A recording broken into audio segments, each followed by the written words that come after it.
This guy was a complete nobody on the battlefield, a talentless loser. His mana core was weak, so he couldn't evolve his spear or use magic. He died as a centurion in a punishment unit, fighting in a war that humanity ultimately lost. But that was about to change, because Damien woke up 17 years in the past. He still possessed the spear mastery that had taken him a lifetime to achieve, and now he had a body capable of using mana. The moment he woke up, some men wanted him to sign a document that would allow his uncle to manage the insurance money left behind by his deceased parents.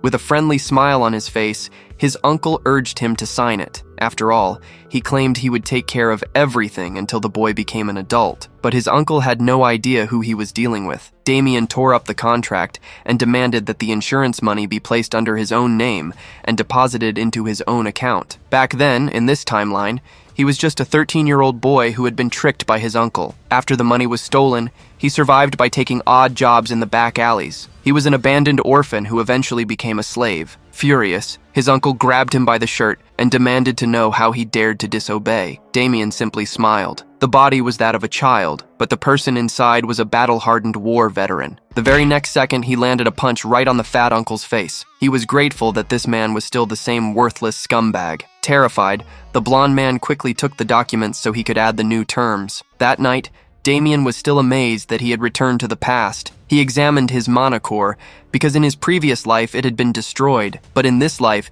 it was still intact, meaning he could finally master mana. As he recalled his time in the army, Damien suddenly felt something strange. He immediately got up and drew a dagger. The moment the door opened, he lunged forward and slashed the hooded intruder's leg. While one of them writhed on the floor in pain, the other tried his luck. But Damien dodged the attack and stabbed him through the leg, demanding to know who had sent those bastards after him. Lying on the floor in pools of blood, the hooded intruders groan in pain, unable to stand up. Then, a hand violently grabs one of the men by his collar. Pressing a knife against his neck, the boy demands to know if Pucker was the one who sent him. Met with silence, the kid stabs the intruder while repeating the question forcefully. Staring at the boy, the man realizes how terrifying that behavior was for a child. Then, the kid whispers Mukman's name, shocking the newcomer that he already knows who he is. Realizing Mukman is there, the boy deduces the situation is even more serious. Right after, the kid strikes the fallen intruder again to prevent any reaction. With a smirk on his face,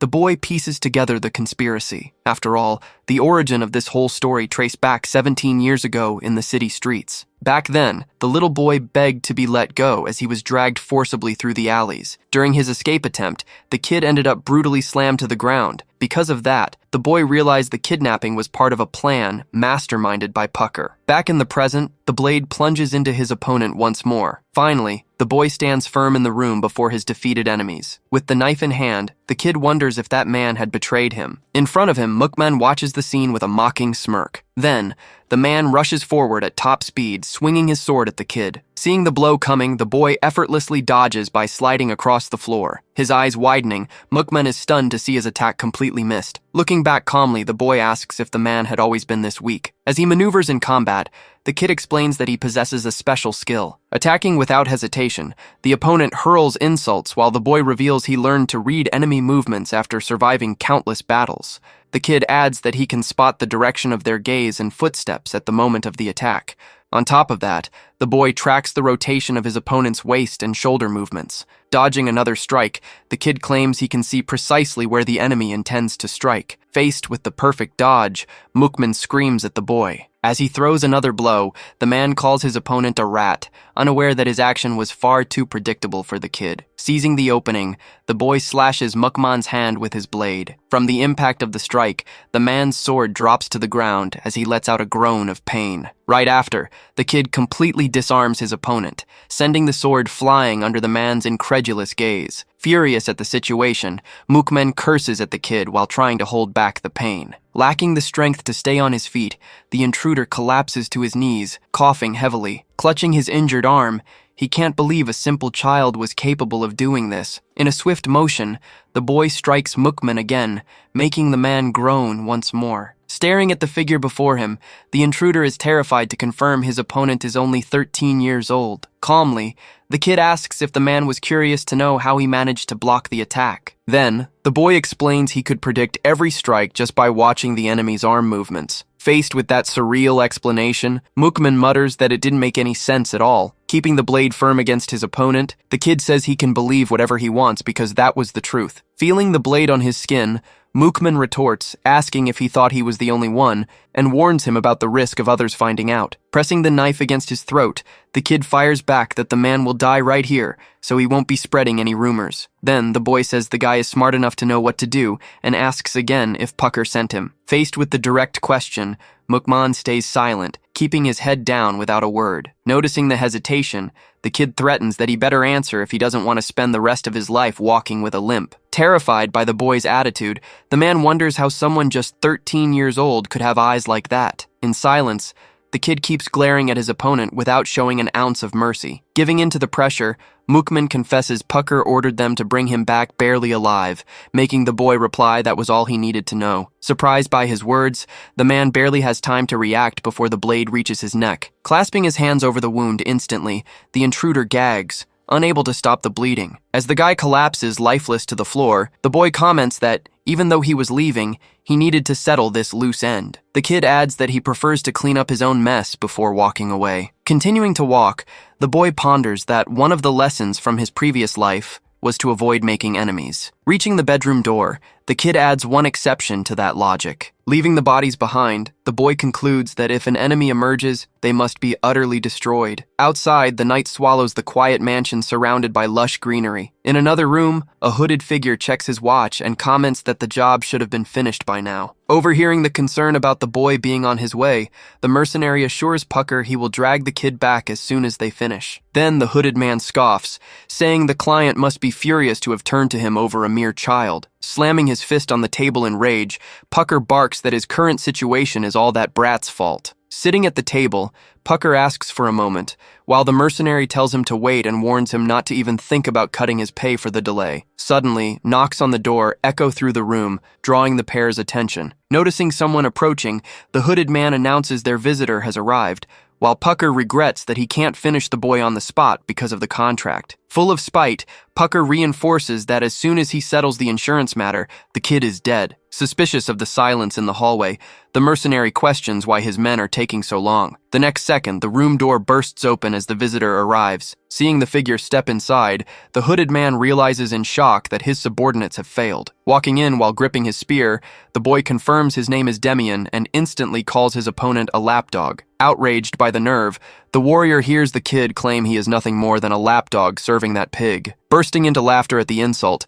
the man turns to Pucker, ready to change the terms of their deal. Then the mercenary demands triple his commission fee, leaving Pucker completely dumbfounded by the demand. Adjusting his grip on his sword, the warrior justifies the high price, claiming they suffered severe losses. Looking closely at his rival's weapon, the opponent points to the blood dripping from the tip of the spear. Facing Demian's menacing posture, the man concludes that a completely unexpected variable has entered his plan. Desperate over the extortionate fee, Pucker yells that paying triple the original price is ridiculous.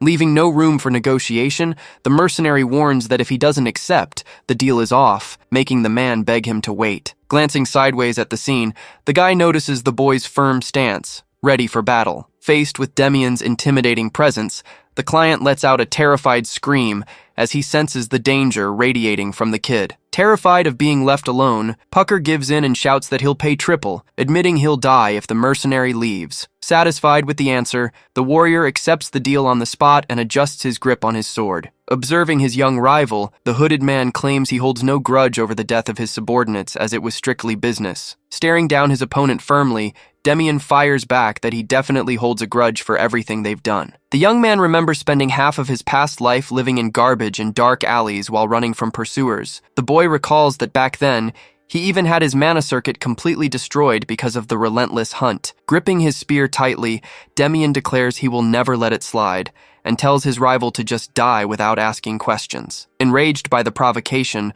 the warrior charges with his sword, cursing the boy for his sheer insolence. In a swift move, the kid strikes low, targeting the opponent's lower body. Surprised by the blade's path, the man instantly realizes the attack is aiming for his legs. Seeing his adversary's combat stance, the mercenary concludes that Demian is far from a normal child. Immediately after, the metallic clash of weapons echoing through the room rings out with incredible force. Moving with impressive agility, the boy dodges his opponent's strikes while looking for an opening. Seeing this, the warrior calculates that he'll strike the moment his rival tries to protect his face. With that strategy in mind, the man aims a high blow toward Demian's head. At the exact same time, the mercenary plans to slash the boy's thigh using a second blade in his attack. Keeping up his relentless assault, the man lunges forward to land his surprise strike. Noticing the weapon approaching fast, Demian tracks its every move with extreme focus. Confident in his maneuver, the warrior shouts that this is his real attack, but in the next second,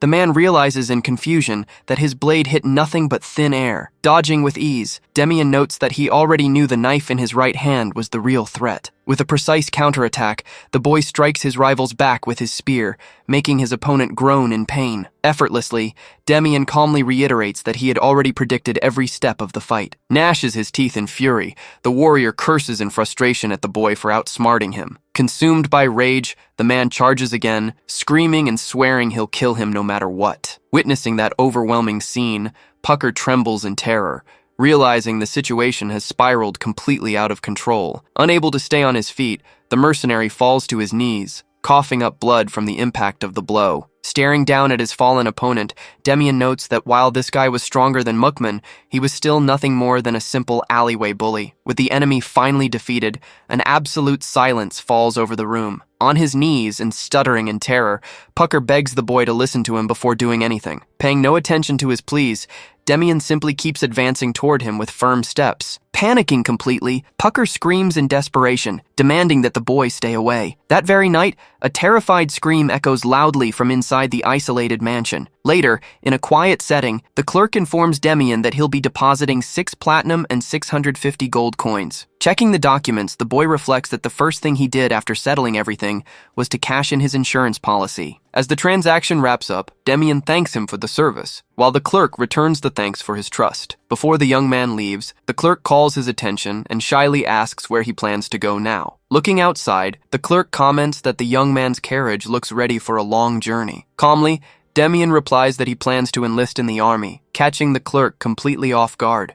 As the carriage moves down the road, the young man explains that there are a few people he needs to meet again. Gazing out the window along the way, Demian takes in the scenery as he travels toward his next destination. With that, the young man reflects that his comrades are in the army, and that it's the only place he truly belongs. The boy considers that in 5 years, the situation will change drastically, and most young men will end up drafted into the war. With that in mind, Demian predicts that an era of inevitable conflict is approaching fast. Then, the young man remembers that this time he managed to prevent his mana circuit from being damaged in the back alleys. With that thought, the boy concludes that it's better to enlist voluntarily than to wait until he turns 25. Planning every step, Demian decides to go to the capital to train for a week before registering at the training center. Looking out the window, the boy promises that this time he won't be swept away by the circumstances of that era. Firm in his resolve, the young man declares that instead, he will master his own destiny. A week later, Demian finally arrives at the Grand Military Training Center. Right upon his arrival,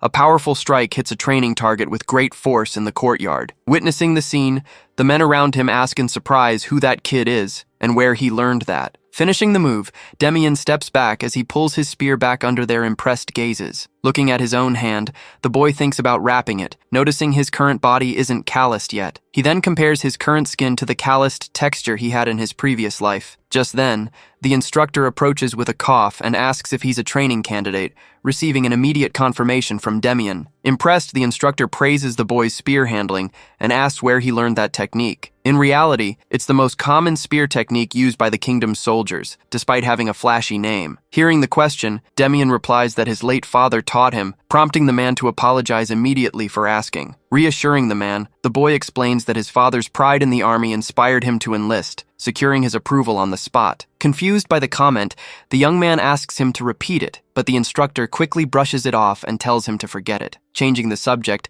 the man clears his throat and asks for the boy's name. Standing at attention, Demian replies by giving his name. Hearing the answer, the instructor nods and wishes the new recruit good luck. Thanking him for his kindness, the boy watches the man walk away toward the stairs. Right after, the young man notices in surprise that an energy is starting to manifest around his body. Pressing his waist area, the boy immediately recognizes that feeling welling up inside him. Wrapped in this force, Demian realizes that he can finally use mana. This is Delft's mana cultivation method, created 15 years in the future by a genius and famous for its extreme efficiency. Looking back, the boy remembers that his mana circuit was destroyed, which is why he desperately memorized the method. Back then, his comrades mocked him, asking why he was memorizing it if he couldn't even use mana. Annoyed by the mocking, Demian complained fiercely while the soldiers walked away laughing. Back in the present, he concludes that his past effort wasn't in vain, and now he just needs to pass the exam. Walking through the area, the young man looks around carefully while thinking about his next steps. At that moment, Demian remembers that an old acquaintance came from this exact 3rd training center. With that memory in mind, he wonders what that guy must look like right now. Soon after, the recruits gather in the vast training yard to begin the evaluations. With that, the first stage of the exam begins, requiring candidates to lift a heavy stone from the ground. Getting ready to lift the rock, Demian considers that lifting over 60 pounds overhead quickly weeds out the unprepared rookies. Effortlessly, the boy lifts the weight above his head and hears his approval confirmed. Satisfied with the result, Demian reflects that the test was nothing for someone who has already reached the first level of mana. With the first test over, the participants line up in order to await the next challenge. In front of everyone, the instructor loudly announces that the second test is about to begin. Next, the official proclaims that the next stage will be a long-distance run. Continuing his explanation, the instructor warns that the time limit is an hour and a half, adding that minor bumping is allowed. Hearing that attacking competitors is forbidden, Demian deduces that because of this rule, there will be disguised instructors among them. Furthermore, the man warns that leaving the designated course will result in immediate disqualification. Facing all these requirements, the boy smirks subtly, thinking that this test will be quite fun. Right after, the marked route stretches across the terrain, while the participants await the signal. While preparing by stretching his arms, the young man is surprised by another candidate commenting that they are both in the same group. Looking puzzled, Demian asks if he was talking to him, and the newcomer confirms he's been watching his moves. Not understanding the reason for so much attention, the boy notices that the face looks very familiar. Stepping even closer, the other guy asks if he really doesn't know who he is. Leaning in close to his ear, the young man whispers that he knows Demian can use mana. Hearing that, the boy reflects that there's no law forbidding commoners from using mana, though it usually requires noble backing or a unique background. Starting to suspect the guy's true identity, Demian decides to ask for his name. With a smile on his face, the boy reveals his name is Apple, leaving Demian surprised to learn that he started in a place like this. With that revelation, he remembers that Apple will become a general and a count by 30, a living legend among warriors. Recalling that this guy was the most admired commoner of all, Demian listens as Apple says he was bored from a lack of peers his age and proposes they both give it their all. Accepting the proposal with a handshake, the young man agrees, thinking there's no reason not to get along since the guy seems friendly. At that moment, the instructor uses a megaphone to order all participants to get ready for the start of the race. As soon as the signal is given, the candidates dash down the courtyard track at top speed. Right after, the most eager runners take the lead, charging ahead in a pack along the course. Seeing the fast pace set by the leaders, the confused rookies wonder if they plan to burn through all their energy right at the start. Running alongside his companion, Demian mentions that the men up front form what's known as the Wall of Lamentations, and that breaking past them is the real test. Hearing the explanation, Apple suggests they just fall behind and pass everyone at the end, leading the boy to admit it's a solid strategy. But right after, Demian says that's simply not his style, and blasts ahead of everyone at full speed. Catching his companion completely off guard, Apple reacts in shock, unable to understand the boy's sudden burst of speed. Further ahead, the leader of a group instructs his men to keep a slow pace, saying only the final 10 minutes truly matter. While running at his own pace, one of the veterans looks back in surprise as he hears fast footsteps closing in. Seeing Demian charging like lightning straight toward them, the man yells, unable to believe the rookie's nerve. Watching him approach, another veteran notes that they've got a hothead this year and tells his buddy to just teach him a lesson without actually hurting him. With a confident smirk, the man replies that the kid might get hurt himself bumping into his solid shoulders, but promises he'll try to go easy on him. Asking for room, Demian taps his opponent's shoulder as he takes the lead. Shocked by his audacity, the veterans can barely comprehend how the boy moved past them so fast. In just a few seconds, Demian pulls far ahead on the course, leaving a cloud of dust behind. Seeing him burst ahead, the group leader orders his men to stop the kid immediately, receiving quick confirmation from his crew. As he pushes forward, he considers that while the instructors might be stronger than the candidates, they aren't invincible. Continuing his run, Demian reflects that at the end of the day, they're still just courtyard instructors. Seeing his rival's excitement, Apple bursts out laughing while the other recruits wonder what on earth is wrong with that guy. Hyped up by the scene, he smiles confidently and declares he won't be left behind in the test either. In the next instant, Apple takes off at top speed down the track,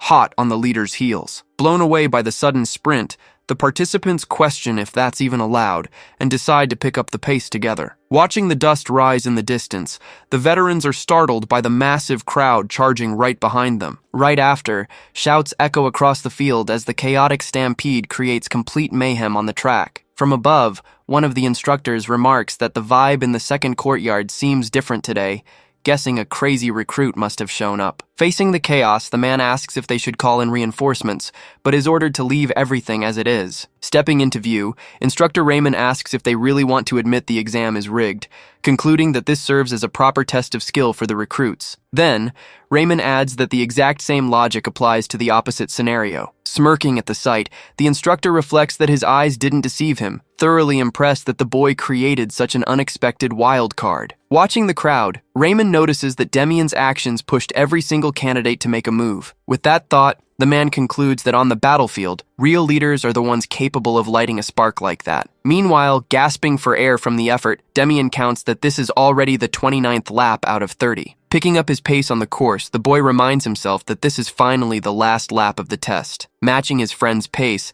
Apple calls out to Demian as he pulls up alongside him in the run. Running side by side on the track, Apple remarks that he still looks completely fine and asks if that was all planned, leaving the young man asking what he's talking about. Looking back at the exhausted competitors collapsed on the ground, his companion considers that both of them would have ended up the exact same way if they couldn't use mana. With a subtle smirk, Demian replies that there's no reason to hold back a resource when you have an ace up your sleeve. Amused by the answer, Apple enthusiastically states that the boy is a truly interesting guy. As they cross the finish line together, the young man returns the compliment, saying his friend is one too. Watching the outcome of the race, the instructor announces in surprise that both of them have officially passed. In a luxurious office, a military leader is surprised to learn that a promising recruit has joined the training center. Standing before him, the subordinate confirms the news brought by Instructor Raymond, revealing that the boy is only 13 years old. Resting his hand on the desk, the man reflects on how rare high praise is coming from such a strict instructor. His curiosity growing,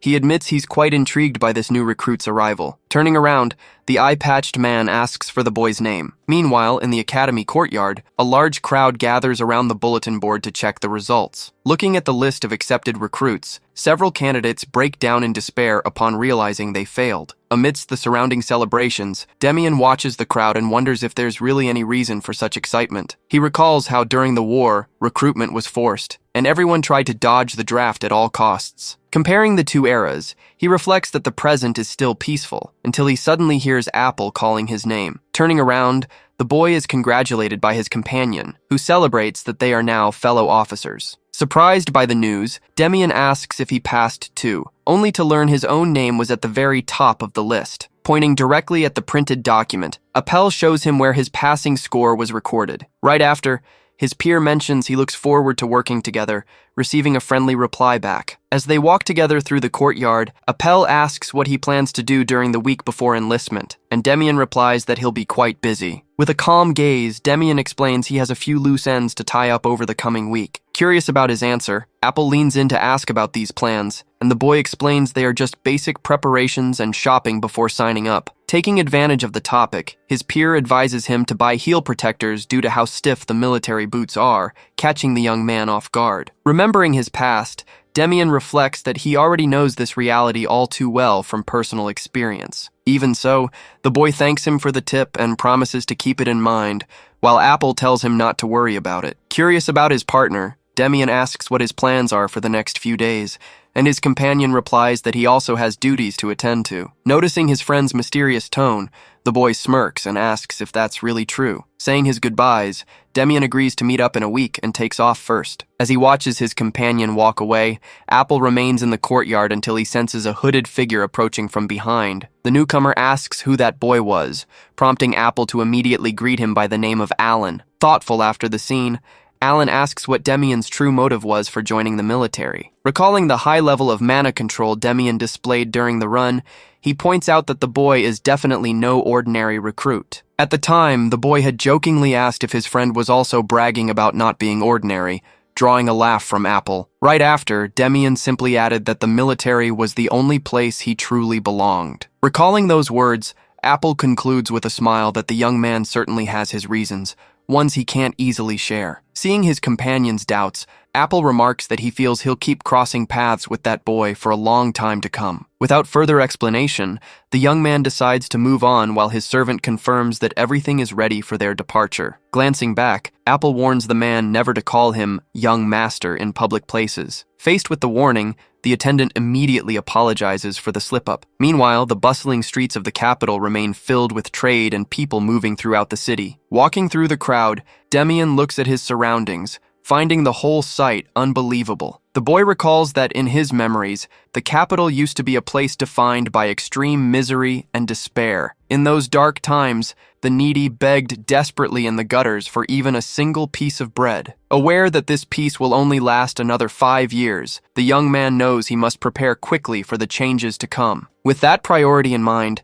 Demian decides his first step will be to find the Work Merchant Guild. He considers that during times of war, food supplies and practical gear will become the most valuable assets in the kingdom. Given this scenario, he realizes the crucial role merchant guilds will play in the future. Demian remembers that in the past, the Work Guild eventually became the wealthiest and most influential group on the entire continent. Back in those bloody days of war, wounded and exhausted soldiers waited desperately for aid in their camps. That's when a subordinate came running to notify the captain about the arrival of emergency supplies. Seeing the dust from the carriages in the distance, one of the men asks if that group is the Work Merchant Guild. Another soldier then remarks that they're the richest guild around, while his buddy complains about suffering in war while merchants profit. Stepping into the conversation, the captain warns them that without the wheat and weapons they sell, everyone there would already be dead. Embarrassed by the warning, the recruit admits he knows that and confesses he was just feeling jealous. Watching the unloading, the leader reflects that maintaining continuous charitable work with all that money is no easy task. He then orders his men to go fetch the emergency supplies,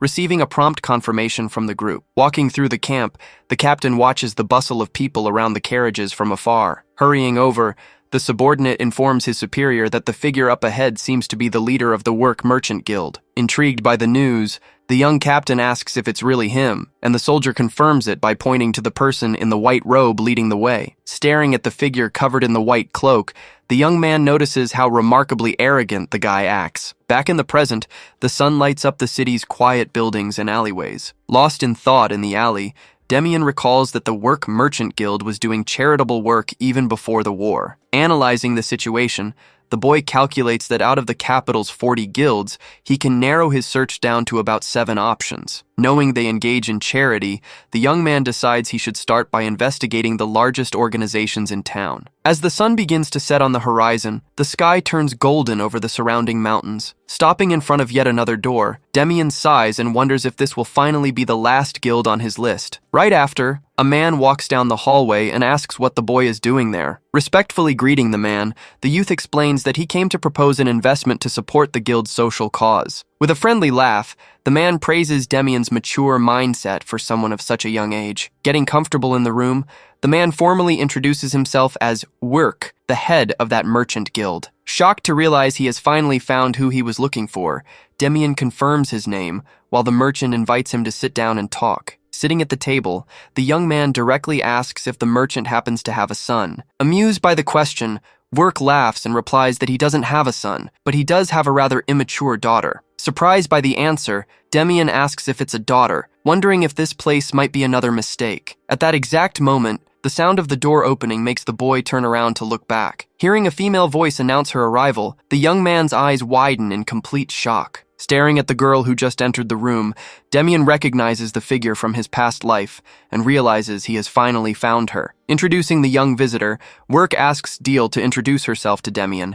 and explains that he came to invest in the guild's charity. With a friendly smile, Deal warmly greets the boy. When asked about the proposal, the boy confirms he came to invest in their charitable work. Looking at the girl, Demian reflects that the guild leader in the future was a man, but she is the same age and looks strikingly similar. Intrigued by this discovery, the boy wonders if the future leader was actually this girl taking on her father's name. Curious to know more, the young girl asks how much Demian plans to invest in the project. Calmly, the boy replies that he intends to make an initial investment of 300 gold coins and increase the amount over time. Hearing that exorbitant figure, both are stunned and ask if he is serious. Regaining his composure, Work notes that since this is an investment and not a donation, he would like to know what the boy wants in return. With a smile, Demian reveals that he wants shares and a portion of the guild's profits in return. Impressed by the request, the merchant reflects on how such a young boy is capable of making such a bold offer. Curious about the source of such wealth, the man politely asks where all that money came from. Patiently, Demian reassures him,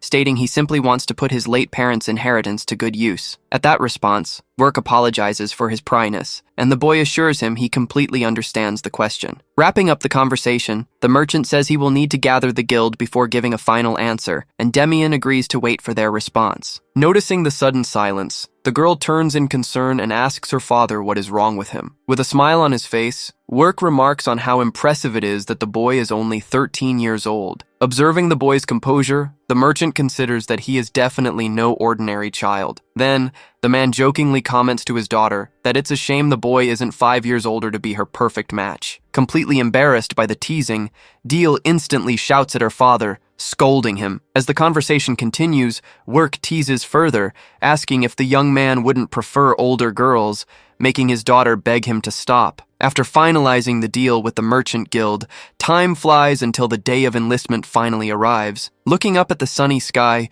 Demian reflects that this moment marks his true fresh start. Reaching his hand toward the sky, the boy thinks that although his past life was in vain, this new opportunity will be different. Clenching his fist tightly, the young boy promises himself that this time he will rule the entire empire. Entering the barracks, Demian tries to remember if he was really assigned to the first squad of the 3rd company. Looking around the room, the boy realizes he doesn't recognize anyone and wonders if Apple ended up in another group. Placing his luggage on the bed, the boy regrets his companion's absence, as he was the only one his age. Suddenly, a voice from the entrance welcomes everyone, making Demian turn around curiously. Introducing himself to the recruits, the man announces he is Brian, the leader of the first squad, and that he will be with them for the next month. Starting the inspection, Brian warns everyone that he will immediately check their personal belongings, including food and drinks. The leader then adds that luxury items, alcohol, and tobacco must be handed over right away, promising severe punishment for anyone who tries to hide anything. Hearing the orders,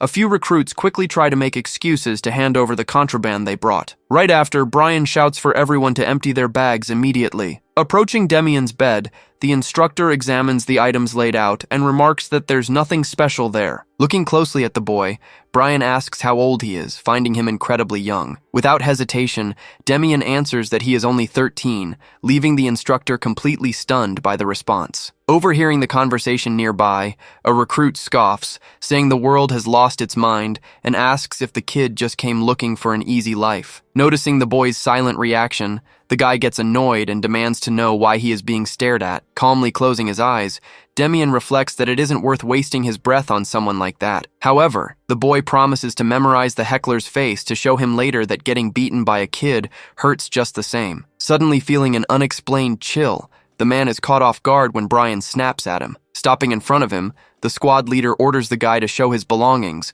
while the recruit stammers, claiming he has already taken everything out. With an intimidating smile, Brian threateningly asks if he will need to search the bag himself. Panicking from the intimidation, the man rushes to dump his luggage onto the bed, turning over all his hidden items. In a threatening tone, Brian warns everyone that there will be severe consequences if he finds any hidden contraband. The squad leader then warns that he will make the offenders run laps around the training grounds all night long. As Brian orders everyone to hurry up and empty their bags, Demian simply watches, thinking the guy got what he deserved. Finishing the inspection, the instructor concludes that the barracks search is finally over. Brian then explains that he needs to appoint a temporary leader to command the group in his absence. With that, the man pulls a piece of paper from his pocket to check the recruit report. Looking at the document, Brian mentions that there's a recruit in the squad who passed the exam with outstanding scores. Right after, the instructor calls out Demian's name and asks which one of them is the guy. Looking toward the furious recruit, Brian wonders if it's him. Remembering that a leader needs good character in addition to skill. Approaching the bunk, the leader asks if he's the recruit he's looking for, but the answer leaves him intrigued. Realizing he got the wrong person, Brian gets confused, wondering who the standout recruit actually is. At that exact moment, the instructor turns around in surprise, noticing Demian standing right in front of him. Stunned by the sight, Brian asks if he's really the 13-year-old kid from the report, and Demian calmly confirms it. Hearing the confirmation, the angry recruit mutters in outrage at the sight of a kid taking charge of the squad. Facing the protest, Brian tells the guy to shut up immediately, but the man insists on questioning the decision. Gesticulating angrily, the recruit argues that the temporary leader should represent the commander and have proven leadership. Pointing directly at the boy, the man claims that the entire squad's discipline will collapse if a child takes that position. With a faint smirk, Demian quietly thinks to himself that he didn't even care about the role since it's a hassle, but the guy just keeps pushing him. Deciding to hit back, the boy states he'd do a much better job than a muscle-brained idiot, leaving his opponent furious. Intervening in the argument, Brian confirms if the recruit's name is Kyle and announces he will appoint the representative. Right after, the squad leader grabs Kyle's shoulder firmly. Exuding an intimidating presence, Brian warns him that there won't be a mere warning next time he insults his comrade. Feeling pressured by his superior's threat, Kyle swallows hard and quickly answers that he understands the order. Softening his tone, Brian admits to the recruits that the man has a point when he says leadership requires proven ability. Seizing the opening, Kyle suggests an alternative to his superior, before correcting the offensive term he almost used. Next, the recruit proposes a direct duel against Demian to fairly decide who will take command. Turning to the young boy, Brian asks if he agrees to the terms of this contest. Accepting the offer without hesitation, Demian says he agrees and thinks about the need to establish discipline in the barracks. Pointing his finger at his opponent, the boy mockingly says that crushing that pile of muscles will settle the matter. Turning to the other recruits in the barracks, Brian asks if everyone agrees to the match and receives a unanimous yes. Seeing this, the squad leader declares there's no more time to waste and orders everyone to follow him to the dueling grounds. Walking alongside the group, Kyle taunts that the fight is starting right now. At that statement, Demian simply stares at him in silence, keeping his composure. Standing before the group in the courtyard, Brian explains that the duel ends as soon as one side forfeits, asking if both are ready. With a smirk, Kyle promptly declares that he's good to go. Staying calm, Demian confirms he's ready for the fight as well. With both fighters confirmed, the squad leader officially announces the start of the duel. While the recruit mocks him, saying he feels bad about going hard on a kid, Demian tells the guy to stop trembling and just make a move. Consumed with rage, the man roars furiously at the boy's response. Charging forward at high speed, the opponent yells that the kid is going to get beaten black and blue for running his mouth. Watching the quick rush, Demian calculates that the guy's speed isn't bad compared to the soldiers from his past life. Still, the boy quietly concludes that his rival's performance is average at best. As a heavy punch swings down, the young man reflects that such skill doesn't even come close to his true level. Dodging with effortless ease, Demian lets the opponent's powerful strike hit nothing but the ground. His eyes wide with shock, Kyle can barely believe the boy dodged as if he already knew the exact trajectory of the attack. Unleashing another strike, the man demands to know where he learned those cheap tricks, swearing the next blow won't miss. Watching the fist swing through thin air, Demian simply notes that his opponent's movements were far too slow. Overcome with hatred, Kyle clasps his fists together and screams that he'll crush him into the ground if he tries to dodge again. Leaping fiercely, the man comes down with a heavy strike right toward the boy. With a swift tilt of his head, the young man dodges the downward strike without breaking a sweat. Clueless as to where the boy went, the opponent hears Demian's voice stating he's right behind him. Focusing his energy at the exact right moment, the young man prepares his counterattack. With a single landed punch, the boy hits his opponent's stomach with extreme force. Right after, Demian points out that a mana-infused strike like that will make it tough for his rival to get back up. Even so, the opponent manages to push himself off the ground, making the boy realize he's tougher than he looked. Pushing through the pain with a roar, the man charges again, swearing he'll kill him no matter what. Easily dodging the sloppy rush, Demian decides it's time to end the fight. In the exact same moment, the boy lands another powerful blow right on his opponent. From the force of the hit, the man collapses to the ground, screaming in agony, while the young man claims victory. Staring at the unconscious rival on the ground, the other recruits watch in absolute shock. Clapping his hands to dust them off, Demian remarks that he took care of the guy, then turns toward the rest. Gazing at the group with a firm look, the boy asks if anyone else wants to test their luck. Faced with that display of power, the recruits quickly shake their heads, denying any intention to fight. With the duel over, the leader declares Demian victorious and officially appoints him as squad leader. Sometime later, the defeated opponent announces he's leaving as he steps out of the infirmary. Walking down the hallway, the recruit fumes as he remembers getting knocked out and carried all the way there. Recalling the fight, Kyle admits he blacked out the exact second he took that first hit. Standing in front of the room's door, the man acknowledges he ended up beaten on the floor, despite believing he was the strongest one there. As he opens the door to the barracks, he catches the other recruits completely off guard. Noticing his approach, one of the recruits nervously whispers that they need to hold Kyle back before he gets beaten up again. Stepping forward with determination, the man calls out to Demian to get the boy's attention. At that exact moment, the recruit drops to his knees before the young man, admitting defeat and recognizing him as his captain. Completely taken aback by the gesture, Demian silently wonders if the guy took too hard of a hit to the head during the fight. Looking up at the boy, Kyle explains that he was the strongest opponent he's ever faced, and that showing respect to the strong is only natural. Hearing his rival ask to serve him, Demian reflects in silence that the man had more honor than he let on. Dismissing formal titles, the young man asks not to be called captain,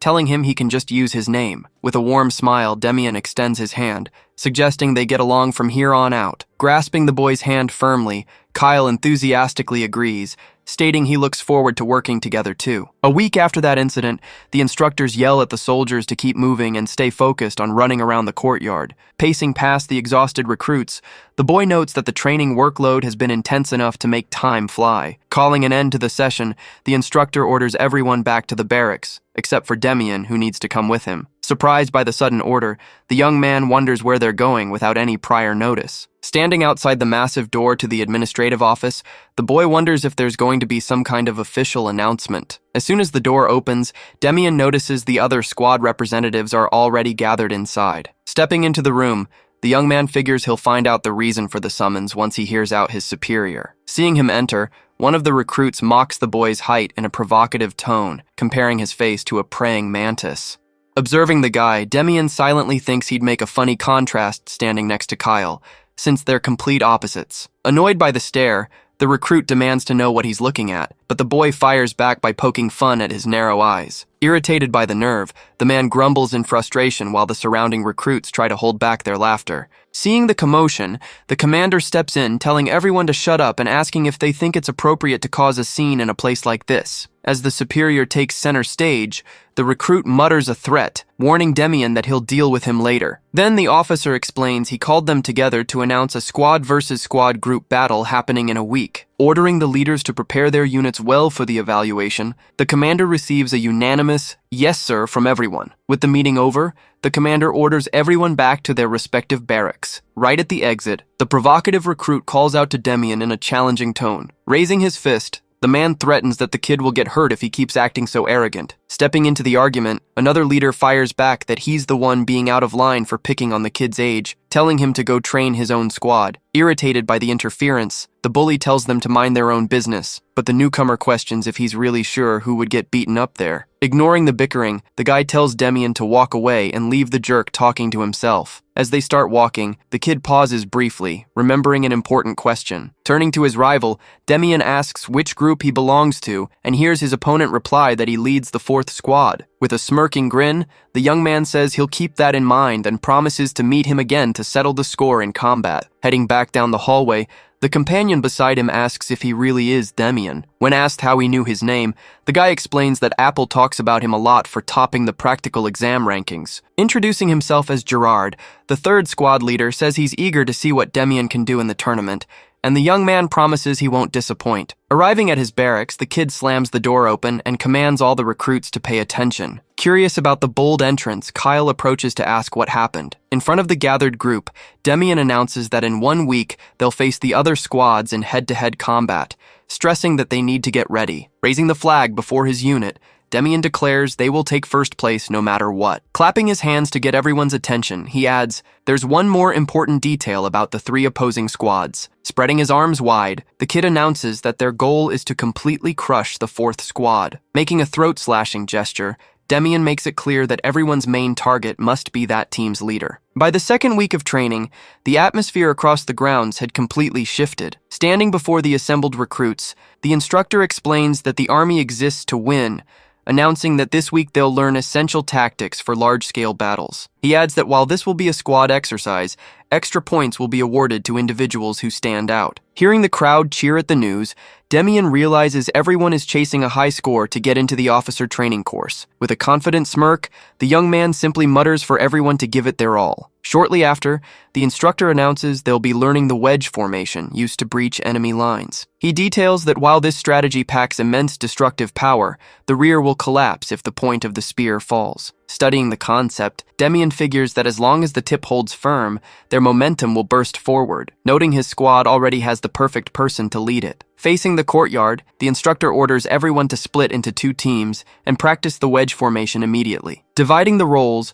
Demian tells Kyle to take the opposing side, while his companion vows he won't lose this time. Gathering his squad, the boy tells everyone to fall in and build the structure exactly as instructed. Curious about his leadership, one of the recruits asks if he's done this before, and Demian replies that he learned it from his father, a military man. Huddling his teammates together, the boy whispers that the other team will stick to the standard method taught in class. Excited by the strategy, the recruits chuckle enthusiastically and agree to put the plan into action. Taking the lead, Demian orders the strongest recruits to line up right behind him, while the smaller ones raise their shields on the flanks. Next, he instructs his squad to keep their shields high to fully protect their heads. Noticing the opposing squad taking a defensive stance, the young man smiles, knowing it won't change a thing. Picking up the pace, he orders no one to slow down so they can shatter the rival formation in a single push. Standing in the courtyard, the instructor gives the signal, officially starting the combat simulation. With that, both lines advance in sync, shields raised for the inevitable clash. As he leads the charge, Demian notes with satisfaction that his squad is moving in perfect alignment. Seeing the enemy line close enough, the young man commands everyone to pick up the tempo. An instant later, the 2 formations collide violently in the courtyard as shields crash together. Deciding to act, Demian channels his hidden energy, remembering he saved this exact reserve for the collision. Unleashing that power, the boy yells for his team to push through the block with everything they've got. With this reinforced surge, the young man shatters the opponent's defense in one crushing blow. Capitalizing on the opening, Demian orders his men to drive through the breach just as planned. Caught off guard by the sudden assault, the opponents hesitate, unsure of who should cover the gap in their line. Seeing the enemy falter, the boy spots the perfect opportunity to lock in their advance. With a final command from Demian, the squad thrusts their spears forward over their shields to finish the maneuver. With that move, the spearheads strike the opponent's legs with precision, sweeping the blockade clean away. Blindsided by the low attack, the rival recruits hit the ground, completely clueless about what hit them. Watching his line fall apart, Kyle screams at his men to get back on their feet immediately. Overwhelmed by frustration, he curses and decides to charge in solo to hold back the momentum. Intercepting the rush with his shield, Demian reminds his rival that he was his actual opponent all along. Trying to force his way through in a rage, Kyle barks at the kid to get out of his path. Agilely stepping aside, the boy mockingly asks if that was really what he wanted. Losing his leverage sends the man stumbling forward in shock, while the boy simply nods along. Using his opponent's own momentum, Demian plants a hand on his back and slams him to the ground. Looking down at the fallen rival, the young man remarks that he has a solid build, but needs to learn how to use that strength wisely. Watching the outcome from afar, the instructor silently acknowledges that the kid is even more impressive than the reports claimed. The officer muses that despite having average physical specs, it's hard to believe Demian is just another ordinary recruit. Calling a halt to the session, the superior calls the round and officially grants the victory to the young leader's squad. Extending a hand to his companion, Demian praises the good effort, while Kyle insists he'll take the win next time. Curious about the play,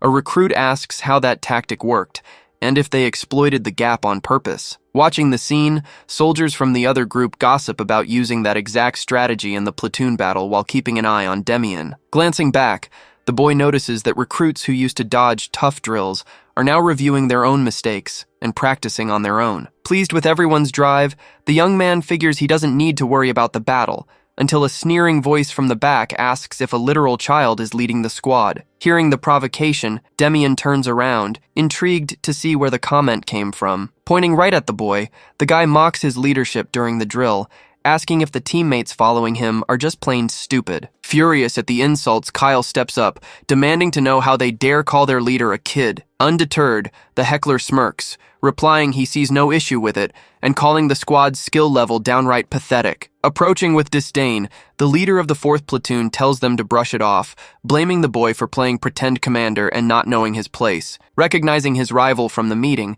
Demian simply watches the guy in silence, thinking the man is practically begging for a beating. Choosing to ignore the bait and settle it all during the platoon battle, the young man tells the 1st platoon to head back to the barracks, when a furious roar commands them to stop. Taken aback by the extreme reaction, the boy looks back as the yelling continues. Shouting at the top of their lungs, the recruits from the 4th platoon vow to settle the score in the group battle, telling their rivals to prepare for defeat. Pointing wildly at the squad, one of the men spews direct threats, warning them they'd better prepare to die. Taking in the scene, Kyle steps up to Demian to confirm if that was really the 4th platoon mentioned earlier, receiving a firm nod in response. Cracking his knuckles in a fit of rage, the ally declares they will crush their opponents without mercy in the fight. Fired up by the rivalry, the recruits swear to give up their rest and train until they defeat the 4th squad. Watching his comrades' dedication, Demian thinks to himself that he didn't expect such drive just from a bit of taunting. With a smile on his face, the young man concludes that this extra motivation isn't bad for the group at all. Meanwhile, in the main office, the commander and the chief instructor talk in private about the recruits. Leaning back in his chair, Maris asks his subordinate if any promising recruits stood out in the new batch of soldiers. In response, Rabin says there are a few decent candidates, but points out one in particular who really catches the eye. Looking over Demian's file, Maris notes how young he is, while Rabin reveals that the rookie seems to know how to manipulate mana. Surprised by this, the commander asks if these recruits come from noble blood, but learns there's no trace of it in their backgrounds. Glancing at the papers, Maris reflects that most draftees are commoners to whom mana is entirely alien due to the high cost of training techniques. Pointing to the documents on the desk, Rabin adds that the plainness of Demian's and the other boys' records is so extreme it's almost suspicious. Changing the subject, Maris mentions hearing about an incident between the squads, and the instructor confirms the clash involved the young recruit. Explaining what happened, Rabin says the boy's young age in a leadership role caused friction with the commander of the 4th squad. The instructor then reports that the 1st squad took Demian's side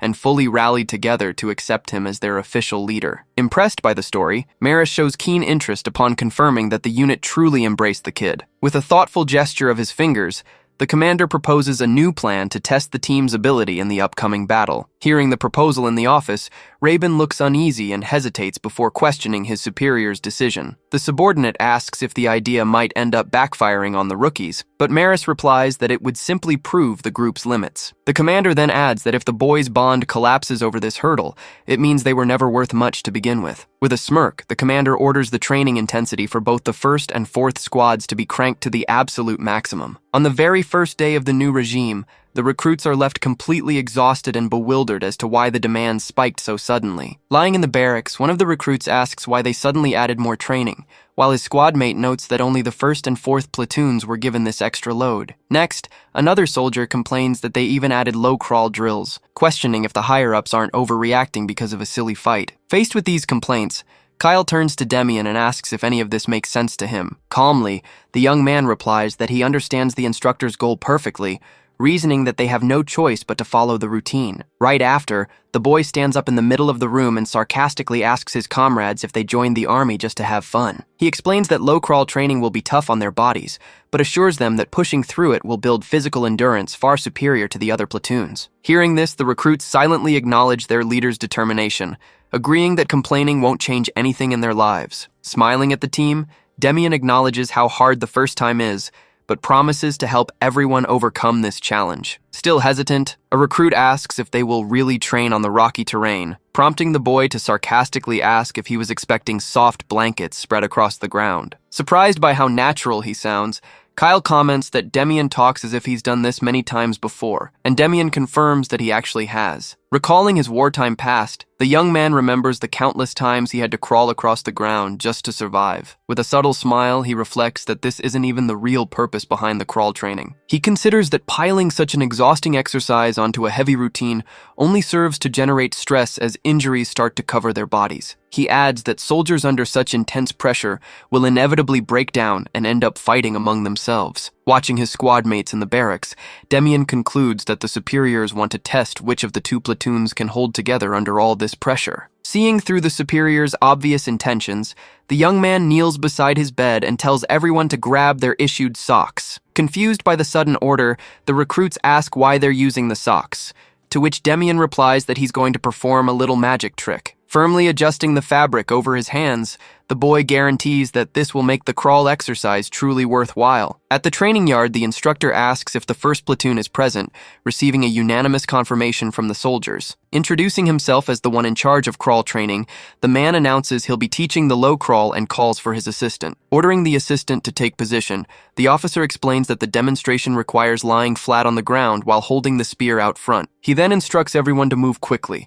alternating their knees and hands along the course. Shouting back in unison that they're ready, the recruits impress the man with the visible determination in their eyes. With that, the officer orders the first squad to advance to the course and gives the signal to start. At that exact moment, the soldiers dash forward, crawling at high speed under the barbed wire. Watching the scene, the instructor questions the commander's intent in moving that training up to the second week. Looking over the rocky ground, the man considers that the painful impact with the terrain would normally have made the rookies hesitate. However, the officer's eyes widen as he notices the unusual performance of these recruits. Right before his eyes, the group pushes forward, navigating the obstacles at an impressive speed. As his assistant calls out to him, the instructor stands stunned, unable to believe this is their very first crawl drill. Seeing the officer's hesitation, Demian asks when the second squad should advance, making the man startle and hurriedly give the order to go. Immediately after, the rest of the soldiers charge through the course with fury, overcoming the obstacles without a shred of fear. Impressed by the group's ferocity, the instructor is taken aback, commenting that those recruits look like actual berserkers in battle. Scratching his head with a subtle smile, the boy remarks that the man will hardly ever see anyone do this well on their first day of training. Approaching enthusiastically, Kyle tells Demian that was amazing, joking that he couldn't even pretend to be injured because of how fast the drill went. Showing off the folded socks protecting his arms and knees, the recruit admits the ground was rocky, but promises the trick helped immensely. Celebrating around Demian, the team praises their leader and openly declares that the young man is a genius. Shortly after, the officer announces the end of the first platoon's crawl training and orders everyone back to the barracks. As they walk back, Kyle asks curiously where he learned such an effective trick. Demian replies that he learned it from his late father, but warns them that there's another important detail he needs to caution them about. The young man warns that they must never get caught using this protection by the instructor, recalling the severe punishment he received in the past when he was caught. Bursting into a loud laugh, his squad mate slaps Demian hard on the back, praising his cleverness, while the boy simply swallows the pain from the blow. Looking at the weapon rack in the distance, the young man ponders that only spear and shield training remains to learn the kingdom's official style. Demian reflects that many look down on this spear art, thinking it's too simple compared to noble styles, but he knows that mastering it completely makes it just as formidable as any other. The young man concludes that most people abandon the training once they learn the basics, remembering that in his past life, that technique was his only path to survival. The boy recalls pushing himself to the limit until he found his master, who helped him evolve even further. Thinking of his old mentor, Demian silently hopes that the two of them can meet again someday. Back in the hallway, recruits from another group complain exhaustedly about the routine of standing guard in the extreme cold wearing heavy gear. Watching the scene, Kyle notes that the 4th platoon has also just finished training, while Demian observes their behavior. Annoyed by his exhausted comrades, the 4th platoon leader shouts, demanding to know why everyone is complaining so much. In the face of that heated argument, the soldiers of the 1st platoon watch the commotion in surprise. Angered by his demands, the recruits of the 4th platoon push back, warning him that being the leader doesn't give him the right to boss the group around. Watching the friction from a distance, the 1st unit recruits comment that they would have ended up the same way if not for the protective gear they wore. While Demian's team laughs and gives thanks for the gear they received, their rival watches the group, gritting his teeth. Unable to understand their neighbor's composure, the members of the 4th squad suspect they used some kind of trick and blame them for the harsh training. Clenching his fists, the opponent vows to himself that he will eliminate the 1st squad in the tournament in just a few days. Consumed by rivalry, the man swears he will take 1st place in the clash at any cost. In contrast, Demian keeps a calm gaze as he awaits the moment of the competition. As time passes, the day of the grand tournament between the squads finally dawns over the mountains. In front of the 4 units gathered in the courtyard, the officers confirm everyone's presence and order the recruits to wait for the matches to be called. Upon hearing his name, Demian turns around and asks what Kyle wants with him. Looking closely at the boy, Kyle remarks that he looks different somehow, though he thinks it might just be his imagination. When asked if he got taller, Demian simply replies that it's just the result of his natural growth. Overhearing the conversation, the other recruits burst into laughter and tell Kyle to stop picking on the kid. In silence, Demian wonders in surprise if his squadmate noticed his change purely by instinct. The boy remembers that just last night,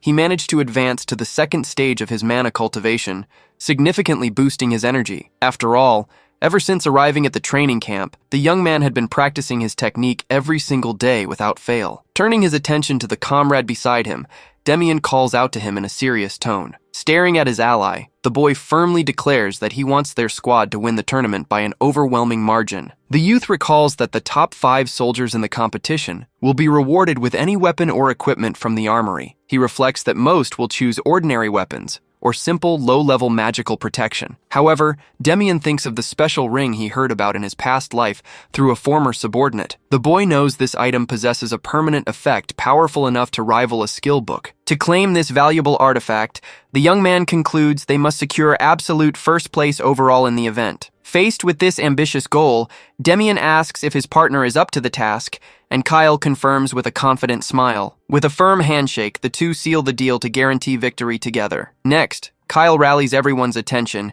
and announces that their group leader promised to crush the competition and take undisputed 1st place. Hearing the declaration, the recruits respond with enthusiasm, assuring that the unit's victory is certain. Pleased with the team's reaction, the instructor announces the match brackets and calls the 1st squad to step forward. Leading his comrades march into the courtyard, Demian firmly declares that they will fight together until they reach the very top. As the clash begins, it's explained that the platoon competition is split into offense and defense, with teams switching sides after 2 rounds. Next, the rules dictate an automatic defeat if the flag isn't captured within the time limit, while the 2nd platoon prepares for battle. Hearing the order to prepare for the 1st strike, Demian and his team stay focused on the front line. Before advancing, the young leader tells everyone to execute exactly what they practiced, receiving an enthusiastic confirmation from the group. Turning to his ally, Demian asks if he remembers the plan to push the enemy with full force on his signal, to which Kyle reassures him that raw power is his specialty. Right after, the signal to start the battle echoes across the courtyard, and both formations charge into an inevitable clash. Sprinting aggressively, the opponents rush forward, shouting that they will crush the rival team's defense. Facing the heavy charge, the recruits hold their shields firmly, yelling for no one to let the formation break. Shocked by the resistance, the attackers wonder where that strength is coming from, complaining that the defense looks like a solid wall with no openings. Watching from above, the spectators note that the 2nd unit attacked first, but find it strange that such a tight formation is focusing solely on defense. That's when Demian gives the decisive order for everyone to push the enemy line all at once. Following the command, Kyle uses all his physical strength to thrust his shield forward, sending their rivals flying back. Pushed back violently, the attackers fall into panic while their leader fruitlessly commands them to hold their ground. Outraged by the turn of events, the enemy commander rants that they were supposed to be the ones attacking and orders his men to fall back on defense. Taking advantage of the enemy's chaos, Demian calls out to Kyle to execute the next phase of their strategy. Promising to go all out this time, Kyle charges with full force into the opponents. Stunned by the sight, the enemies wonder what kind of monster attacks using only his shoulders without even carrying a shield. Capitalizing on the impact, Kyle directs his teammates to line up right beside him immediately. Obeying the order, the recruits keep shoving the enemy formation with extreme force. Baffled by what's happening, the opponent questions how their coordination can be so flawless with the exact same amount of training. Noticing a gap in the rival defense, Demian commands the first platoon to push forward with everything they've got. With that order, the team devastates the enemy lines, kicking up a massive cloud of dust across the courtyard. Impressed by the result, one of the instructors asks the officer in charge if he gave the team extra training. Watching the battle, the officer silently reflects that these recruits are performing like seasoned elite soldiers. The superior officer concludes that the sole reason for such an impressive outcome is the presence of their young leader. In the heat of battle, Demian orders his men to spread out and completely shatter the second platoon's formation. The instructor recalls that every day after class, the boy gave extra instructions to the group to perfect their tactics. Keeping their shields raised above their shoulders, the soldiers shout for everyone to follow Demian's exact instructions. The officer smiles, reflecting that he was worried about a child taking command, but admits the boy earned it entirely on his own merit. Spotting the unguarded flag in the back, Demian calls for Kyle, declaring that this is the perfect chance to end the match. With a grin, Kyle looks around, asking where the objective is. Pinpointing the flag's exact location, the man smiles and announces he's finally found it. Panicking at the threat, the rival commander orders everyone to stop that advance and forget about attacking. Hearing the order, the defenders shout that they won't give them an inch, telling their team to group up immediately. Seeing the enemy's hesitation, Kyle mocks them as fools, while the opponents wonder why that monster is just standing there. With a smirk, the boy warns his opponents that they fell right into his trap. Hearing that revelation, the rival recruits panic, having no idea what trap he's talking about. At that exact moment, a high-speed dash blurs across the courtyard, catching the defense completely off guard. Using a fallen opponent as a springboard, Demian praises his teammates' excellent work. Launching into an impressive mid-air leap, the boy charges directly at the base's last defender. With a devastating strike from above, the youth hits his rival dead on, slamming him into the ground. As the opponent groans on the floor, the instructor calls time and confirms the second unit's failure. Raising the flag high, Demian claims victory for his team amidst the triumphant cheers of his comrades. Announcing a break before switching sides, the officer praises the group's performance, predicting the first platoon will easily win the tournament. However, another spectator steps in from the side, firmly stating he wouldn't be so sure about that outcome. Pointing toward the other side of the courtyard, one of the observers suggests they pay attention to the other match. Seeing the intensity of that fight, the man wonders if those fighters might actually be a worthy match for the first platoon. Hearing that remark, the leader of the fourth platoon stomps the ground in frustration and vents his anger. The man angrily complains that he intended to use the third platoon as a mere warm-up before facing Demian. As they try to push through the enemy defenses,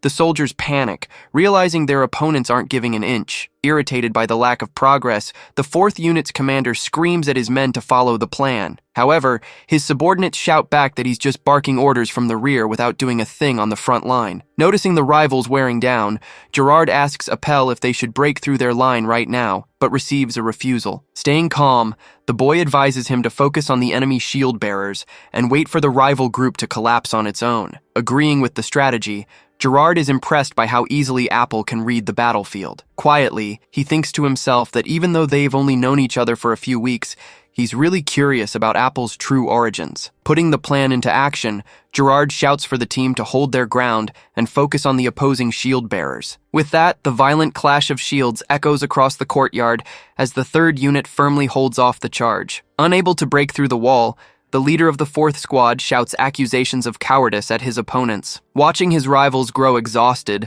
Gerard realizes their morale is shattered and their impatience will bring them down. Overwhelmed by the brutal defense, the fourth squad's shield bearer groans, saying he can't hold out much longer. Capitalizing on the weak enemy defense, Gerard commands the third squad to push forward immediately. Obeying the order, the recruits charge together, driving their shields forward with all their strength. Crushed by the violent assault, the opponents panic, desperately pleading for no one to break formation. Seeing an opening in the fight, Gerard calls out to Apple to follow up the attack. Right on cue, the young man sprints across the field at full speed, wielding his spear. Using the top of his teammate's shield as a springboard, he leaps high over the enemy wall. Soaring above the courtyard, Apple clears the defensive line in a single bound, right before their stunned eyes. Channeling energy around his spear, the boy swoops down with a devastating strike against the enemy backline. The sheer power of the impact wipes out the enemy squad, sending defenders flying across the ground. Furious at his team's total collapse,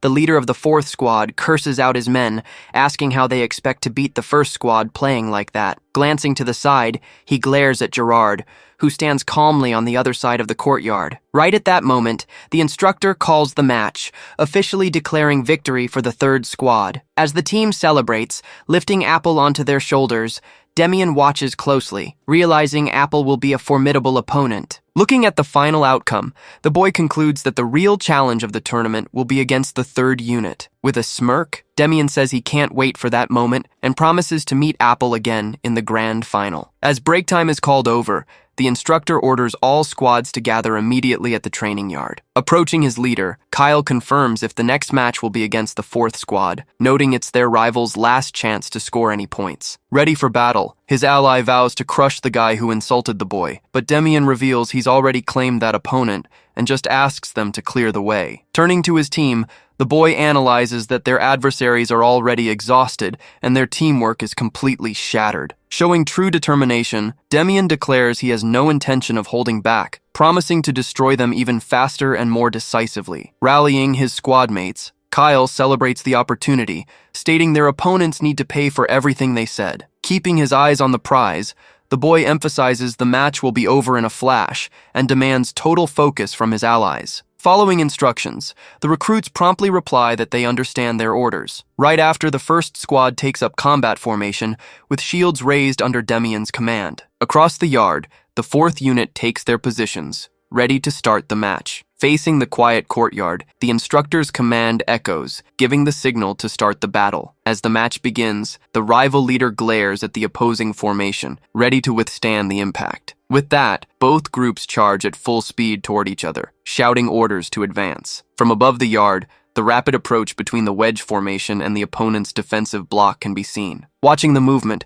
Demian notices the enemy structure is even more disorganized than he imagined, realizing a direct charge will tear them to pieces.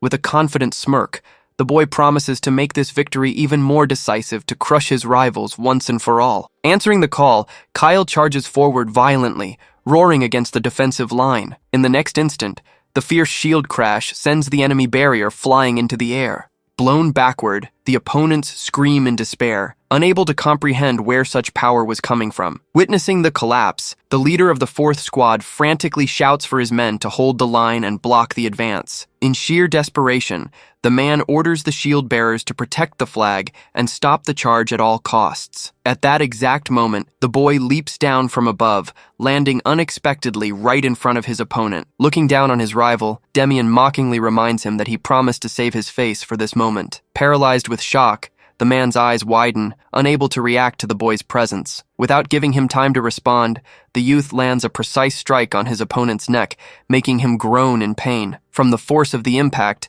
the man collapses to his knees on the yard, while the boy lands effortlessly on the ground. Gasping in rage, the man curses on his knees, claiming there's a limit to how much someone can be underestimated. Grabbing his spear from the ground, the opponent rises and shouts, asking if he looks like some kind of joke to the boy. Lashing out with a quick strike, he boasts confidently that in a one-on-one duel, defeating a kid would be easy. Dodging the attack with extreme calm, Demian merely whispers that the move was completely predictable. Looking down at his fallen rival with disdain, Demian asks if that was all he had to offer. With a swift motion, the boy disarms his opponent, sending the weapon flying away. Seeing the spear hit the ground, the youth scoffs at his rival for losing his weapon so easily. Giving him no room to react, the boy strikes his adversary violently, making the man let out a cry of pain. Pinning his rival's chest with his foot, Demian states that losing one's weapon on the battlefield is the same as asking to die. Channeling power into his hand, the boy tells the man to remember this advice well, as it will save his life. Delivering a devastating direct punch,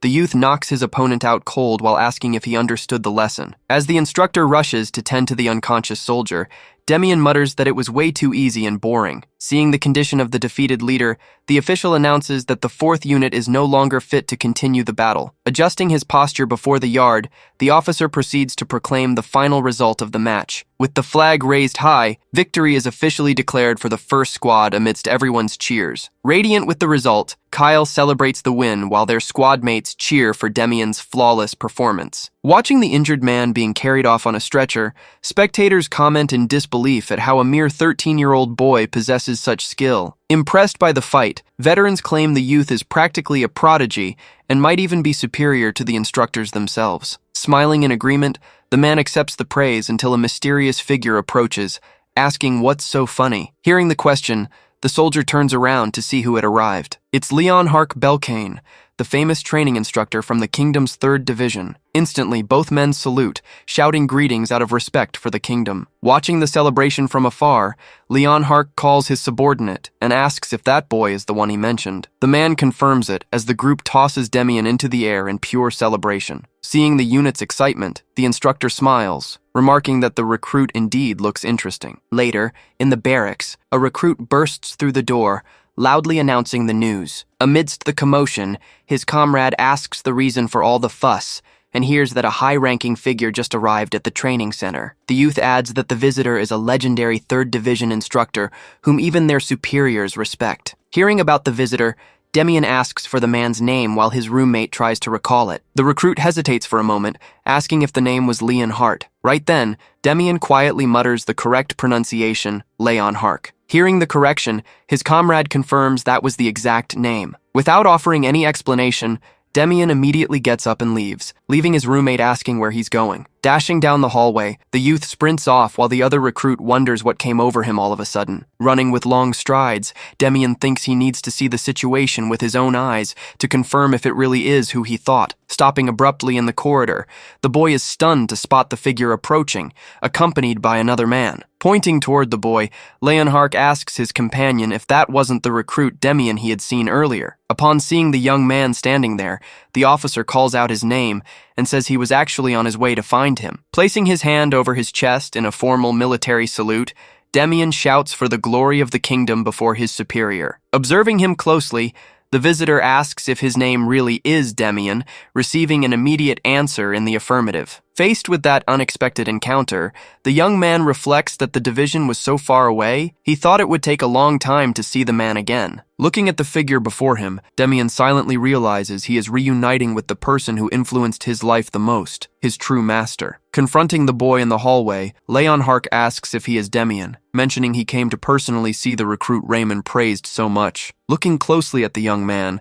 he notices he is practicing a surprisingly solid mana cultivation method. Leonhardt then praises the spear techniques he saw him use earlier and asks which unit he wants to join after finishing his training. Faced with the question about his future, Demian pauses briefly before revealing his choice. With a firm smile on his face, the boy openly declares his plan to join the Neocalis unit. Surprised by this statement, the instructor's eyes widen as he asks if the boy is actually serious. After all, Neocalis belongs to the 3rd Division and is tasked with containing the monsters of the Bronzel Forest, known as the most dangerous and lethal unit in the kingdom. Curious about the choice, Leonhardt asks why he prefers that place over an easy life in administration, to which Demian replies that he can become stronger there. Hearing this, Leonhardt offers to write a recommendation letter for the knighthood, shocking his subordinate, who reminds him that the post is reserved for nobility. Thanking him for the offer, Demian declines, stating his decision is made,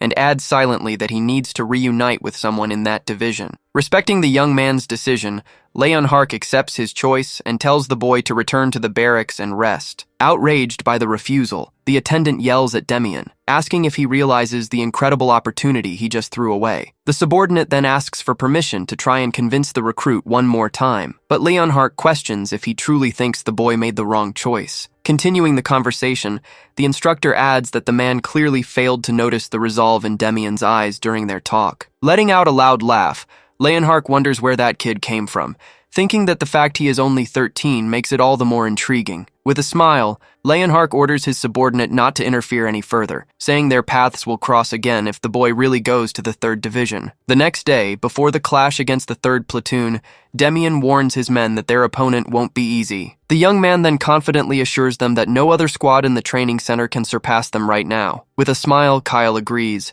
commenting that their team has gotten remarkably strong. Demian then rallies his squad to crush their opponents, just like they did in the previous matches. Right after, the instructor gives the signal to start the match and grants the first attack to the third platoon. As the match begins, Gerard shouts at his men to take their battle positions. Observing the enemy setup, Demian notices they are using the same solid formation as the day before. Meanwhile, Gerard reminds Appel that his role will be crucial this round, and the boy quietly agrees. The leader of the third unit then commands his team to make an immediate push across the courtyard. As the front lines collide, the shields of both teams slam into each other with violent force. In the heat of battle, Demian yells for his men to push the enemy formation back. Shoving with all their strength, the recruits try to force a breach through the enemy blockade. Noticing the momentum of the push, Gerard sees that the opposing team is repeating the exact same pattern from the previous battle. Feeling the pressure on their defense, Gerard yells for Appel to make his move immediately. Suddenly, the shield wall splits down the middle,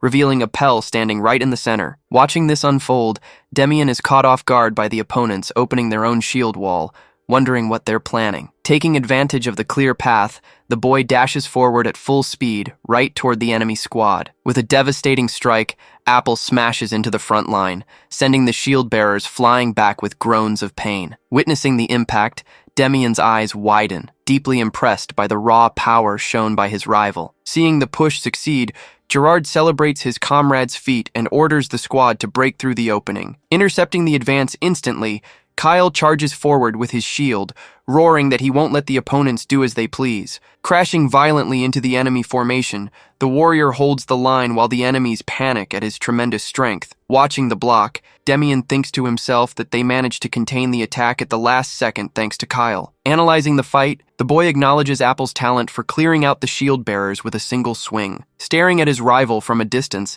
Demian wonders why a warrior from the north ended up in the third training center of all places. Realizing the situation has gotten tricky, the young man notices the opposing giant, fixating his gaze right on him. Recalling their talk back at the barracks, Demian remembers telling his teammate to focus solely on Apple to keep their defense from being destroyed. At the time, his ally asked who this kid was, and Demian replied that he'd know the moment he faced him. Hearing that, the warrior flashed an intimidating smile, finally understanding who his true opponent would be. In front of the shield wall, Gerard asks if his comrade can break through the defense, and Appel replies that he has to do it at all costs. Realizing he won't be able to overpower his opponent with brute force alone, the boy decides to change his tactical approach. Focusing all his mana into his spear, Apple realizes there is only one option left to secure victory. The boy then charges forward at high speed, unleashing a direct thrust straight at the opponent's shield. Impressed by the perfect block, the surrounding recruits cheer for Kyle's incredible durability. Seeing his impact contained,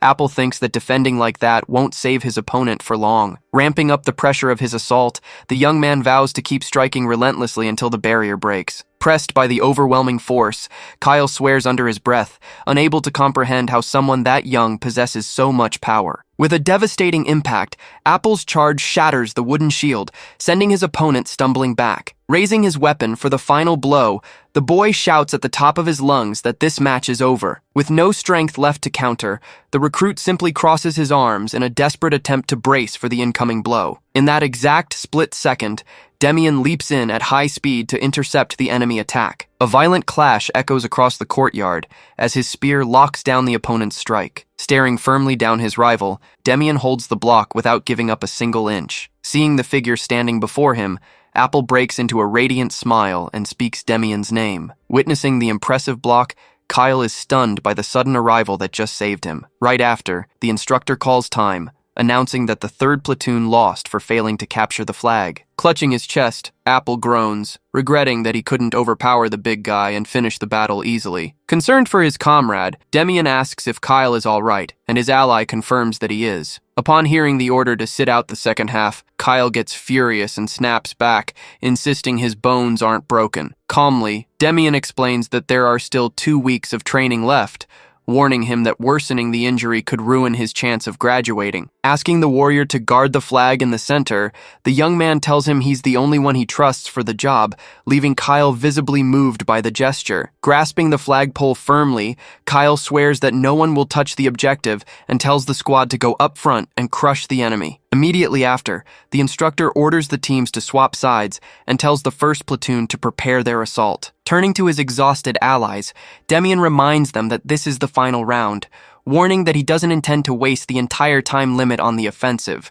With a determined look in his eyes, the boy sets a strict time limit of just 5 minutes to settle the match. Adjusting his battle stance, the young man prepares to lead the decisive charge. On the other side of the courtyard, Apple and his teammates take their defensive positions, awaiting the collision. Leading his soldiers' march, Demian firmly declares that they will capture the rival flag and secure victory within that time frame. Facing the courtyard, the two platoons stand in perfect formation, waiting for the signal to begin. Watching the field, Demian reflects that this is finally the decisive match of the inter-unit competition. With a determined look, the boy considers that he has already shown everything he could as a temporary leader. Then, the young man concludes that this is the perfect moment to make a great impression on the instructors. Smiling with confidence, he promises to permanently make his mark in this evaluation. Looking at the opposing team, Demian calculates that defeating Apple's squad will practically secure his position as the top recruit. Noticing his classmate positioned in the back, he realizes Apple is defending the flag himself due to exhaustion from his first fight. Facing that formation,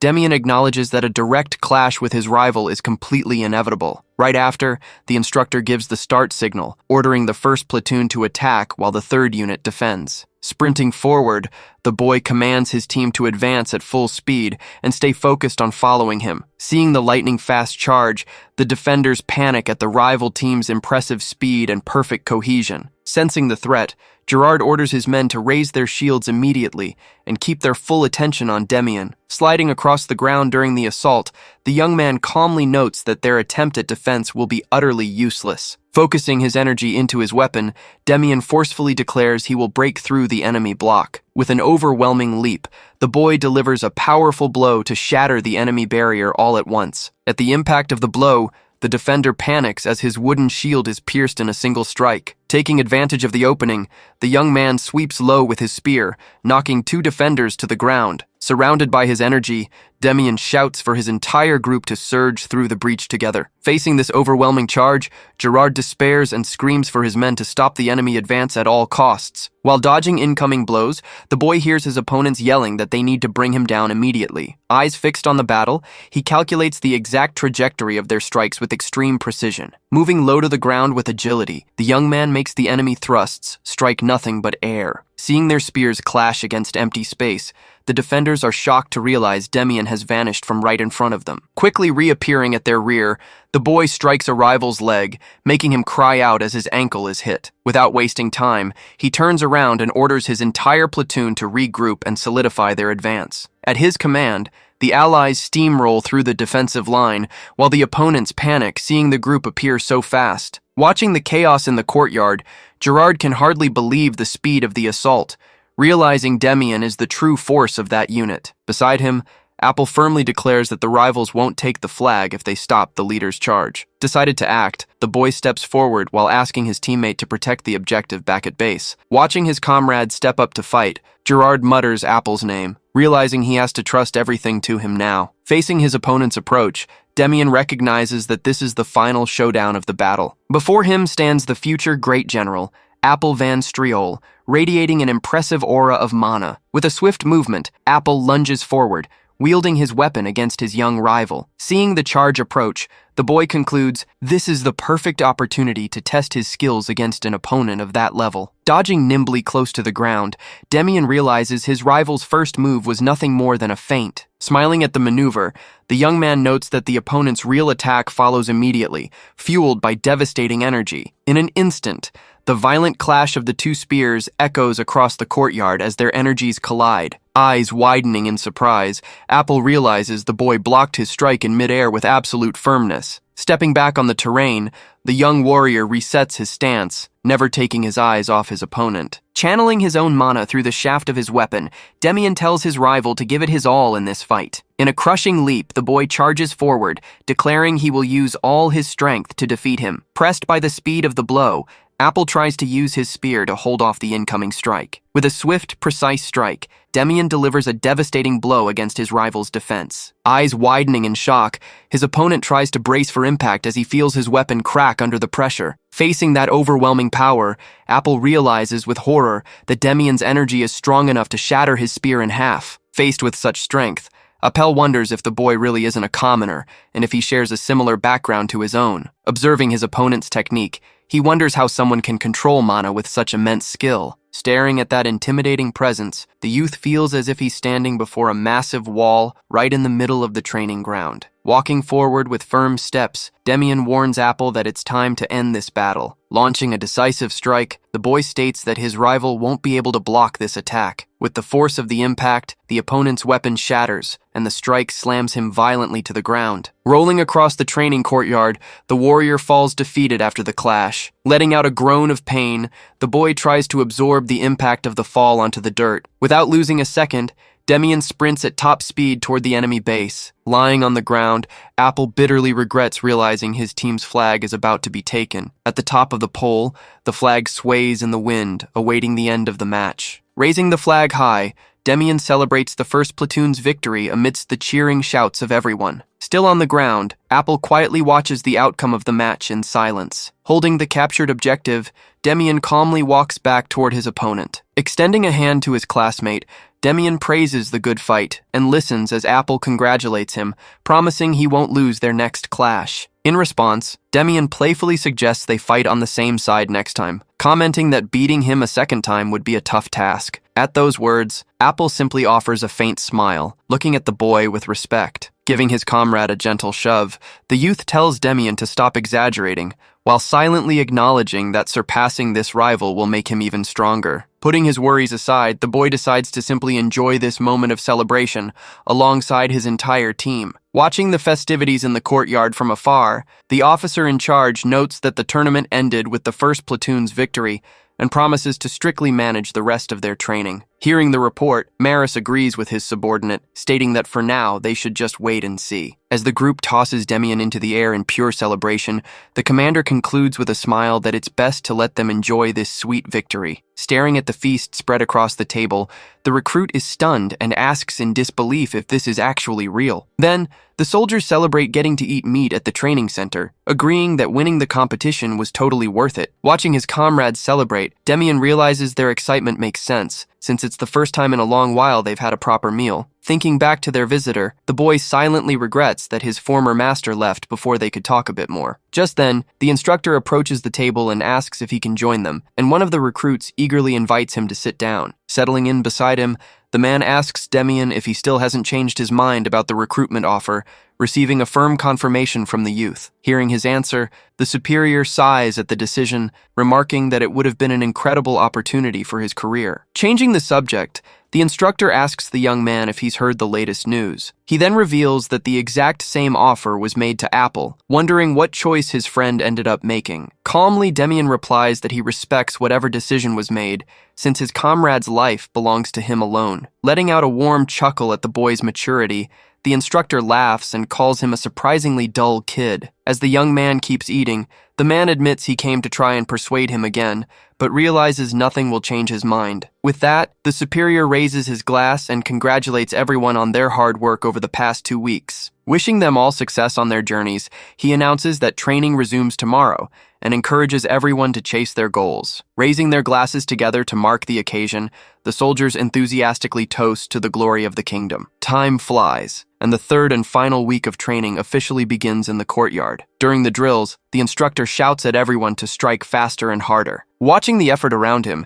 Demian reflects on how much the recruits' attitudes have changed across the training center. He concludes that the recent competition between units served as great motivation for everyone to improve. Shortly after, an order echoes across the field, announcing a brief 5-minute break. Taking advantage of the pause, Kyle approaches Demian and asks if he's heard the latest news. He reveals that the atmosphere in the 4th squad collapsed after the tournament, and many recruits are being dismissed. With a scoffing laugh, Kyle adds that their former representative ran off as soon as the competition ended. Ignoring the mockery, Demian reminds his friend that this isn't the most important thing right now. He explains that despite their high group score from the victory, everyone still needs good individual grades to get into their desired unit. Demian highlights that the ultimate dream for commoner soldiers is joining the palace administration, though very few secure those spots. Hearing about the intense competition, the recruits swallow hard, feeling anxious. Smirking, Kyle comments that the rivalry must be fierce, since almost everyone enlisted for that very reason. Suddenly startled, Kyle grabs Demian by the shoulders and asks in alarm if he also plans to compete for that role. Unfazed,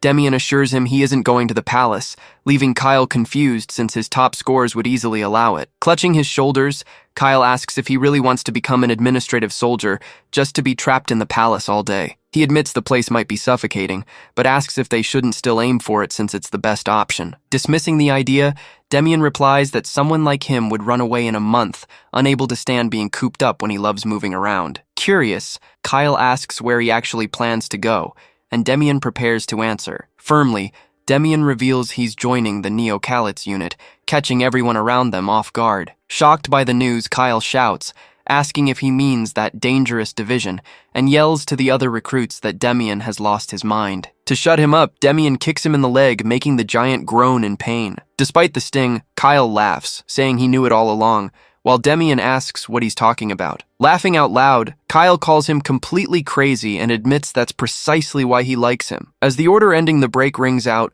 the group returns to training, celebrating the reduced competition for the palace positions. Days later, the soldiers line up in the courtyard as the commander commends them for their hard work over the past month. Standing at attention, Demian reflects on how quickly graduation arrived, feeling like they only enlisted a few days ago. From the stage, the officer wishes them well, and encourages them to keep serving the kingdom with dedication. Right after, the instructor approaches the formation and calls for Demian directly. Answering the call to attention, Demian and his comrades give their final salute, shouting together for the glory of the kingdom. The instructor then declares the graduation ceremony over and announces he will call forward the top 5 recruits. As the soldiers wait nervously, the officer begins announcing the first-place recruit. With the announcement, the instructor congratulates Demian, leader of the first squad, as the top graduate. Shortly after, he calls Apple from the third squad to join the top rankings. Next, Kyle, Gerard, and Alex are called to complete the group of the top 5 recruits. Ordering the 5 to follow him,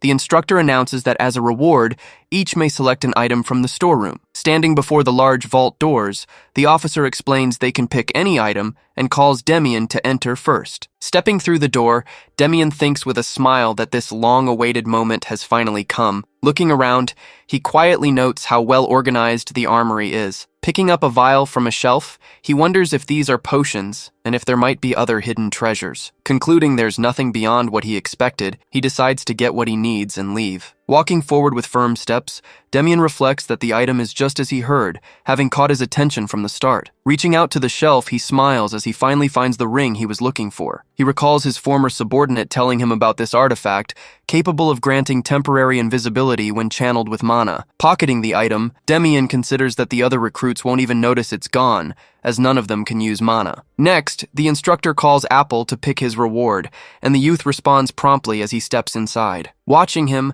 Demian wonders if Apple was the one who took the ring in his past life, given his ability to sense its energy. Curious, he decides to wait outside to see what treasure his companion will choose. A moment later, Apple emerges from the storehouse much faster than expected. Looking closely, Demian's eyes widen in sheer surprise when he sees what Apple is holding. Approaching with concern, Kyle asks what happened, but Demian brushes it off, saying it's nothing. In silence, Demian reflects that there's no doubt about the true identity of the seal Apple brought out. Examining it, he recalls that the piece bears the crest of an ancient destroyed kingdom, finally realizing how Apple learned to use mana. Faced with this discovery, Demian wonders if Apple holds a secret connection to that fallen royalty. Standing before the courtyard's grand gate, the instructor asks the recruits if everyone made sure to bring an item from the armory. Curious about the chosen object, the man asks Apple if he knows what it is, and the boy replies that he picked it because he felt divine power coming from it. Smiling at the answer, the superior agrees, explaining that it makes sense since it's a seal imbued with the power to ward off bad luck. Next, the instructor praises the other recruits for choosing a decent spear and a shield crafted by a famous master artisan. Turning to Demian, the man asks, puzzled if he's sure he wants to keep that ring. The superior explains that it's just a ring that slightly reduces weight, making the boy question the actual effect. Asking if the young man picked it without knowing, the instructor tells him to put it on his finger to test it out. Moving at high speed around the area, Demian notices his weight has dropped drastically and realizes he'll move much faster on the battlefield. After the test, the instructor asks how it felt, and the youth replies that the effect is way better than he imagined. Looking at his hand, Demian concludes with a smile that the combination of invisibility and weight reduction confirms it's an A-class artifact. Wrapping up the item check, the man orders everyone to head back, announcing it's time to apply for their desired units. Gathered in the office, the superior hands over the paper and tells Demian to fill out the form with his choice. Without hesitation, the boy grabs the quill and writes down the neocalit's unit on the document. Watching the young man's decision,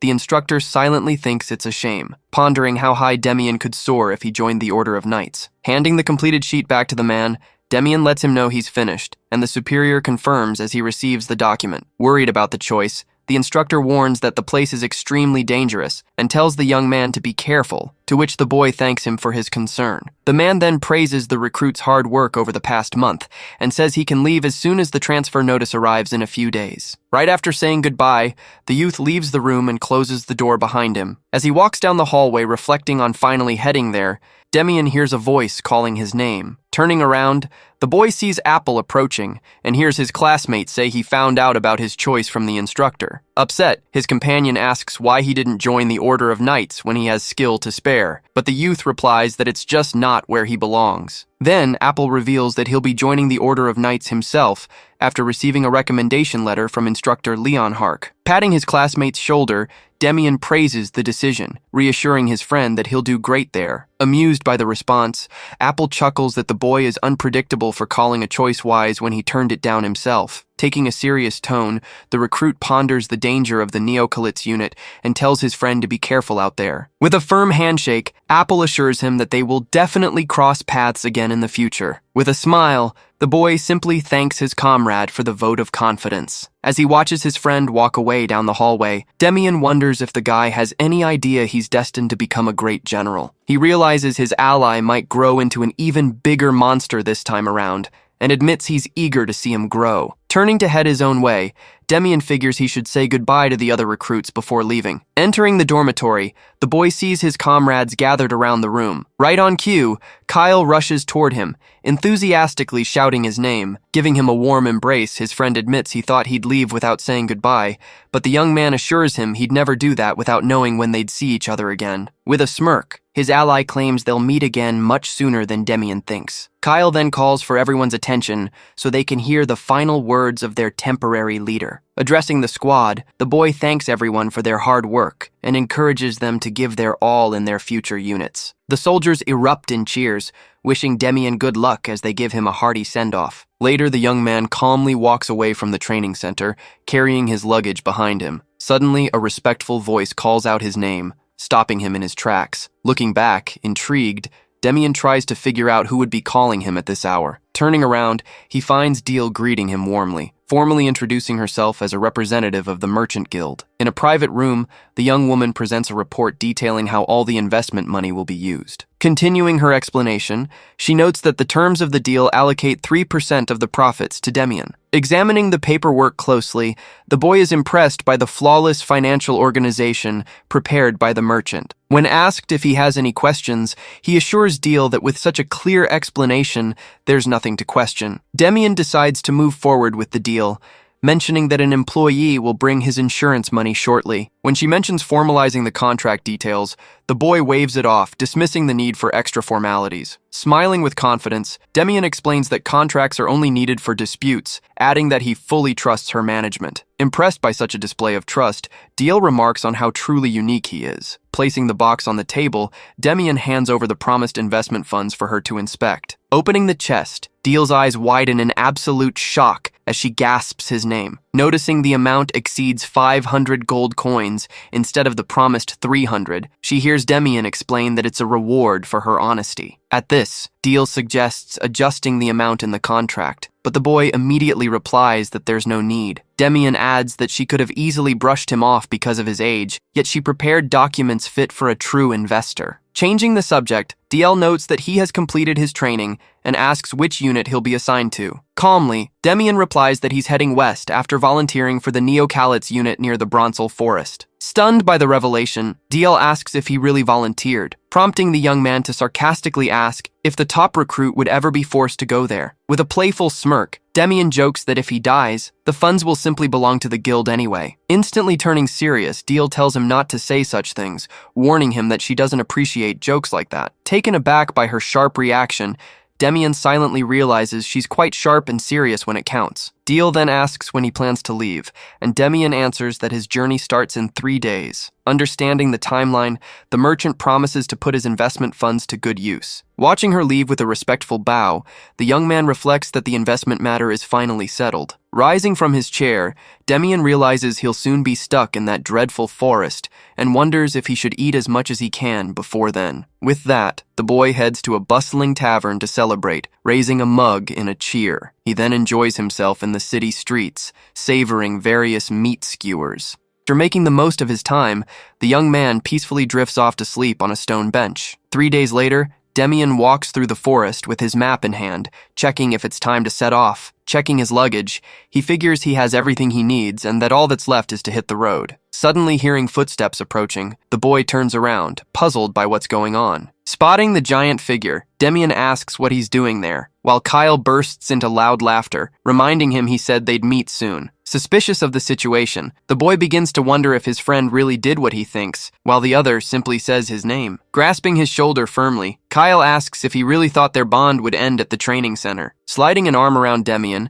his ally reveals he also signed up for the Neocalit's unit and suggests they both give it their all there too. With everything ready, the giant suggests they finally set off on their journey. Suddenly, a shout telling them to wait startles Kyle, who stops and asks what's going on. Relieved to catch up, Diel chuckles and says she's glad she didn't arrive too late. Surprised to see her, Demian asks what she's doing there and what the carriage beside her is for. With a gentle smile, Deal explains she prepared the carriage for their trip, knowing the unit is far away. As Demian questions such generosity, she adds that she stocked the vehicle with supplies and non-perishable food. Gently pointing to it, Deal says it's just a small token of appreciation for the honesty Demian showed the guild. Placing a hand on her chest, she stresses that the organization always pays its debts, which is why she spent the last few days preparing everything. Hearing her tell him to take care, Kyle remarks on how generous she is. A bit sheepishly, DL admits it's also an investment, keeping in mind the future funding he promised. Bursting into laughter at her excuse,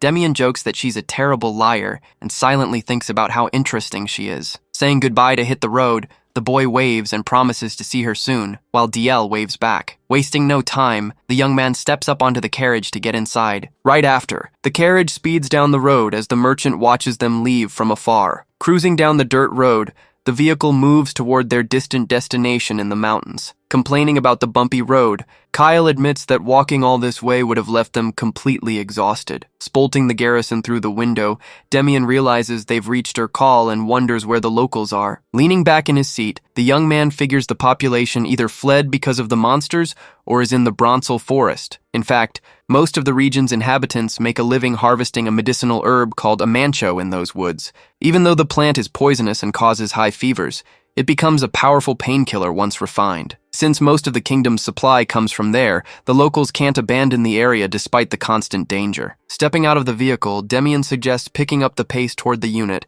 and his companion agrees right away. Walking through the silent, deserted streets of the town, the pair heads toward the military headquarters. Noticing the structure ahead, Kyle calls out to the young man and asks if that rundown place is really the building they're looking for. Before them stands an ancient, weathered fortress shrouded in dense fog. Looking at the crumbling structure, the giant wonders if anyone can actually live in a place on the verge of collapsing. Sensing movement around them, Demian warns his ally that someone is approaching. At that moment, a group of figures emerges, walking slowly through the mist. As they draw closer, a band of soldiers covered in blood and battle scars is revealed, advancing in silence. On the armor of the warrior in front, the official crest of the Neo-Calit's unit stands out clearly. Watching the veterans march, the pair notices one of the men supporting his injured companion along the way. Then, the exhausted group slowly vanishes through the dark gate of the fortress, shrouded in fog. Impressed by the scene, Kyle fearfully comments on how everyone looks like ghosts and lets out a long sigh. Seeing the giant's shock, Demian tells him to get used to it, explaining that this is a place where people fight for their lives every single day. Closing his eyes for a moment, the young man reflects that he doesn't know why he's remembering that specific moment from his past life. In that memory, he appears asking his former subordinates what a soldier's most important duty is. Faced with the question, the recruits enthusiastically reply about obeying orders, crushing the enemy, and taking dozens of foes down with them in death. Hearing those answers, the commander simply closes his eyes in absolute silence. At the same instant, he smacks the head of a soldier who complains, asking why only he was hit. Looking at the subordinate, Demian fires back, stating that his answer was the absolute worst, and declares that their true duty is to not die. Gazing sternly at the group, the leader orders them never to treat their lives lightly, and tells everyone to survive and return. Continuing his speech, he emphasizes that they all need to get stronger precisely to avoid death, and asks if they understood the message. Back in the present, Demian ponders that he still remembers each of their faces listening to his words, even though in the end, every single one of them died. Shrugging off the memories, the young man tells his companion that they're heading inside right now, leaving his ally caught off guard. Looking back, Demian reminds his friend that they came here to get stronger, and asserts that hesitating is just a waste of time. Terrified by the men's condition, Kyle calls out to Demian and suggests they wait a bit before entering, as the atmosphere there seems awful. Ignoring the warning, the boy continues walking with firm steps toward the fortress gate. Annoyed by his friend's stubbornness, Kyle curses aloud and runs after the young man, asking him to wait. As they enter the garrison, they hear a furious soldier swearing and slamming his equipment onto the ground. Shouting, the warrior complains that they were told there were only a few orcs, but they actually faced over 30, including a mage. Next, the man warns that Charleston's arm is about to fall off, and says his comrade will be forcibly discharged if he isn't treated immediately. That is the harsh reality of that unit, where a discharge from military service isn't an option for those sent there as disciplinary punishment. After all, the members of that squad are forced to choose between rotting forever in a dark cell or fighting desperately in that hell. Thus, all that's left for the soldiers is to risk their lives in combat until they are completely consumed by the local deadly battles. Outraged by the situation, the warrior rants, questioning how his comrade could possibly survive if he were discharged with such a severe wound. Stepping into the room, Commander Terran orders someone to call a doctor immediately and request the presence of a temple priest. Questioning the order, the subordinate talks back, asking if he has any idea how much a priest costs, asserting that their pay won't cover even a fraction of the price. Without hesitating, Terran hands over a pouch with 20 gold coins and tells them to use the full amount directly for the injured man's treatment. Astonished by the gesture, the soldier asks if that money wasn't meant for his superior's mother's surgery, but Terran calmly replies that her condition has improved. Faced with that demonstration of generosity from the commander, the men in the room look at each other in surprise, not knowing how to react. Moved by the commander's gesture, other soldiers begin offering their own coins to help treat their comrade. Seeing even the youngest recruit hesitate as he hands over his coins, one of the veterans calls out to him immediately. In a scolding tone, the man warns him that since he's the youngest in the group, he should use that money to replace his old boots. Looking down, the boy insists on being allowed to help, claiming the corporal ended up getting hurt because of him. Touched by the young man's attitude, the veteran praises him while Terran instructs them to hurry and call a priest for the rescue. As one of the men rushes out to fulfill the order, Terran turns around and asks Dianel how old he currently is. The boy promptly replies that he is 18, making Terran recall that a whole year has already passed since the youngest member's arrival. While the commander ponders that everything will depend on the injured man's endurance, another soldier appears at the door calling for him. Out of breath, the man warns that the new recruits mentioned earlier have just arrived at the location. Hearing the announcement of the rookie's arrival, the veterans in the room react with surprise and turn around with heavy glances. In silence, Terran admits he had completely forgotten about the recruit's enlistment due to the chaos of combat. Calling for Dianel again, the commander gets an immediate response from the young soldier. Resting his arm over the boy's shoulders, Terran invites him to go down to the reception together. Side by side with the youngest recruit, Terran states with a smile that they are going to meet their successors. Tidying the papers on his desk, Terran asks the newcomers if they are the unit's new recruits, receiving an immediate confirmation. Observing Kyle closely, the commander assesses that the giant seems quite useful due to his size and raw strength. Next, the man shifts his gaze to the boy beside him and notices an unexpected detail about him. Astonished by the military record, Terran questions if the kid is really only 13 years old, and Demian promptly confirms it. Analyzing the boy, the superior thinks he is even smaller than Dianel was, and wonders why a child would come to a place like this. Resting his hand on his chin, Terran remarks that he really can't understand what goes through the minds of young people these days. Intervening in the conversation, Kyle points to his companion and reveals that Demian ranked first at the training center. Maintaining a firm stance, the commander fires back, questioning the value of that and stating that training has nothing to do with the reality of this place. Unfazed, Demian replies that he is well aware of the difference, leaving Terran intrigued that he came anyway despite knowing the danger. Deciding to wrap up the conversation, the superior calls for Dianel, who answers the summons immediately. With that, Terran orders the young man to take the pair to the barracks and assign them beds to rest. Obeying the command, Dianel turns to the recruits and tells them to follow him down the hallway. Right after, Demian and his giant companion quietly follow the veteran through the building's interior. As he walks ahead, Dianel explains that there are no ranks in the Neo-Calit's unit and reveals that the man from earlier was the captain. Stopping in front of the room's door, the warrior adds that below command, the hierarchy is defined purely by how long you manage to survive here. Pointing to the cots in the room, Dianel tells them they can pick any bed, but adds that they won't be using them for long anyway. At that remark, the giant demands to know what the veteran meant by that statement. With his back to the pair, Dianel reveals he's been there for a year and is still the unit's rookie, asking if they understand what that means. Without warning,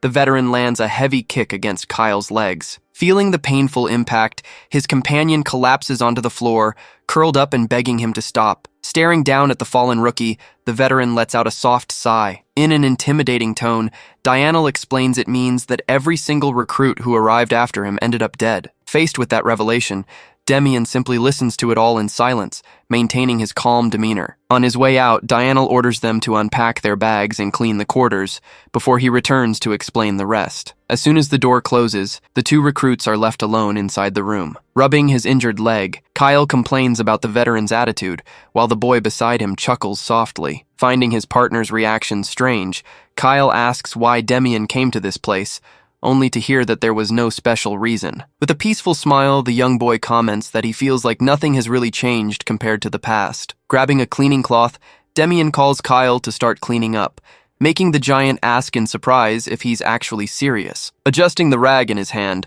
the boy answers that he is, reasoning that if they're going to do the task, they might as well do it right. With a smile on his face, the boy holds out the cloth and reminds him that this is the very first task they've received in the unit. Grabbing the fabric furiously, Kyle snaps, asking if he looks like a janitor to be doing something like that. Meanwhile, at the garrison's supply shop, Dianel sits thoughtfully on a bench, waiting. With his eyes closed, the veteran silently reflects that this whole situation actually terrifies him. He recalls that whenever new comrades arrive and start getting close, a feeling of dread naturally takes over. He remembers mentoring a rookie on his first mission, telling the kid to just watch him closely and keep up. But during a moment of distraction in battle, Dianel watched tragedy unfold right before his eyes. After all, in a dangerous place like that, a single second of carelessness could cost anyone their life. The veteran reflects that the Neo-Calit's unit is truly cruel, mercilessly devouring the lives of its soldiers. With a sigh, he admits to himself that at some point, he even stopped memorizing the names of those destined to be forgotten. Yet, Dianel quietly realizes he can't get the 13-year-old newcomer out of his head ever since they locked eyes. Recalling how the boy looked at him as if he already knew him,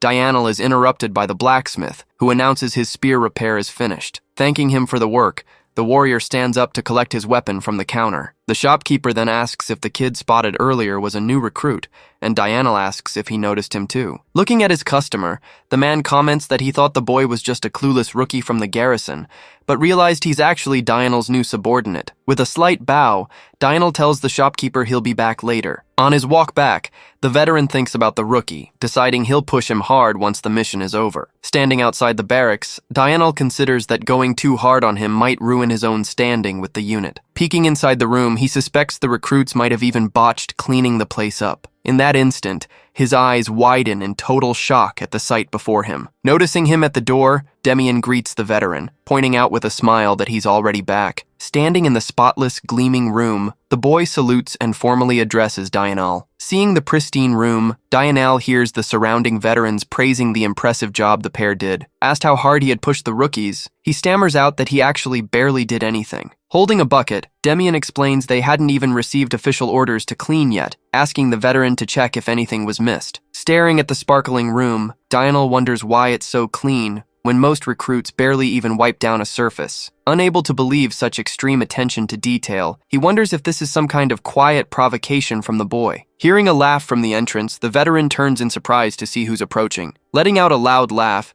Taryn praises the results, commenting that the barracks look brand new. Taking in the scene, the surrounding soldiers are stunned, wondering how a man who never shows emotion could be smiling like that. Taryn then orders the two recruits to step forward. Surprised by the view, the captain asks if they really cleaned it all by themselves, getting an immediate confirmation. Curious about their dedication, Taryn asks why they cleaned so thoroughly when they could have just slacked off and fake cleaned it. Without hesitation, Demian replies that he was simply following Dianel's orders, emphasizing that a veteran's instructions are absolute. Seeing that attitude, Taryn reflects quietly that a lifetime near death has taught him to gauge a soldier's worth at a single glance. Looking at Kyle, the captain assesses that the giant could hit the front lines with a bit more training, but he shifts his focus to the smaller boy. Staring at Demian, Taryn wonders why the top graduate from the training center would come suffer here instead of taking an easier path. Setting his doubts aside, the leader decides not to pry into the boy's motives and calls for everyone's attention. Taryn then approaches the pair in front of the veterans, throwing his arms around the recruit's shoulders in the middle of the room. With a smile on his face, the commander declares that the two now belong to the unit, ordering the team to take good care of them. Satisfied with joining the unit, Demian gives a faint smile while Kyle excitedly celebrates beside him. In a memory of the past,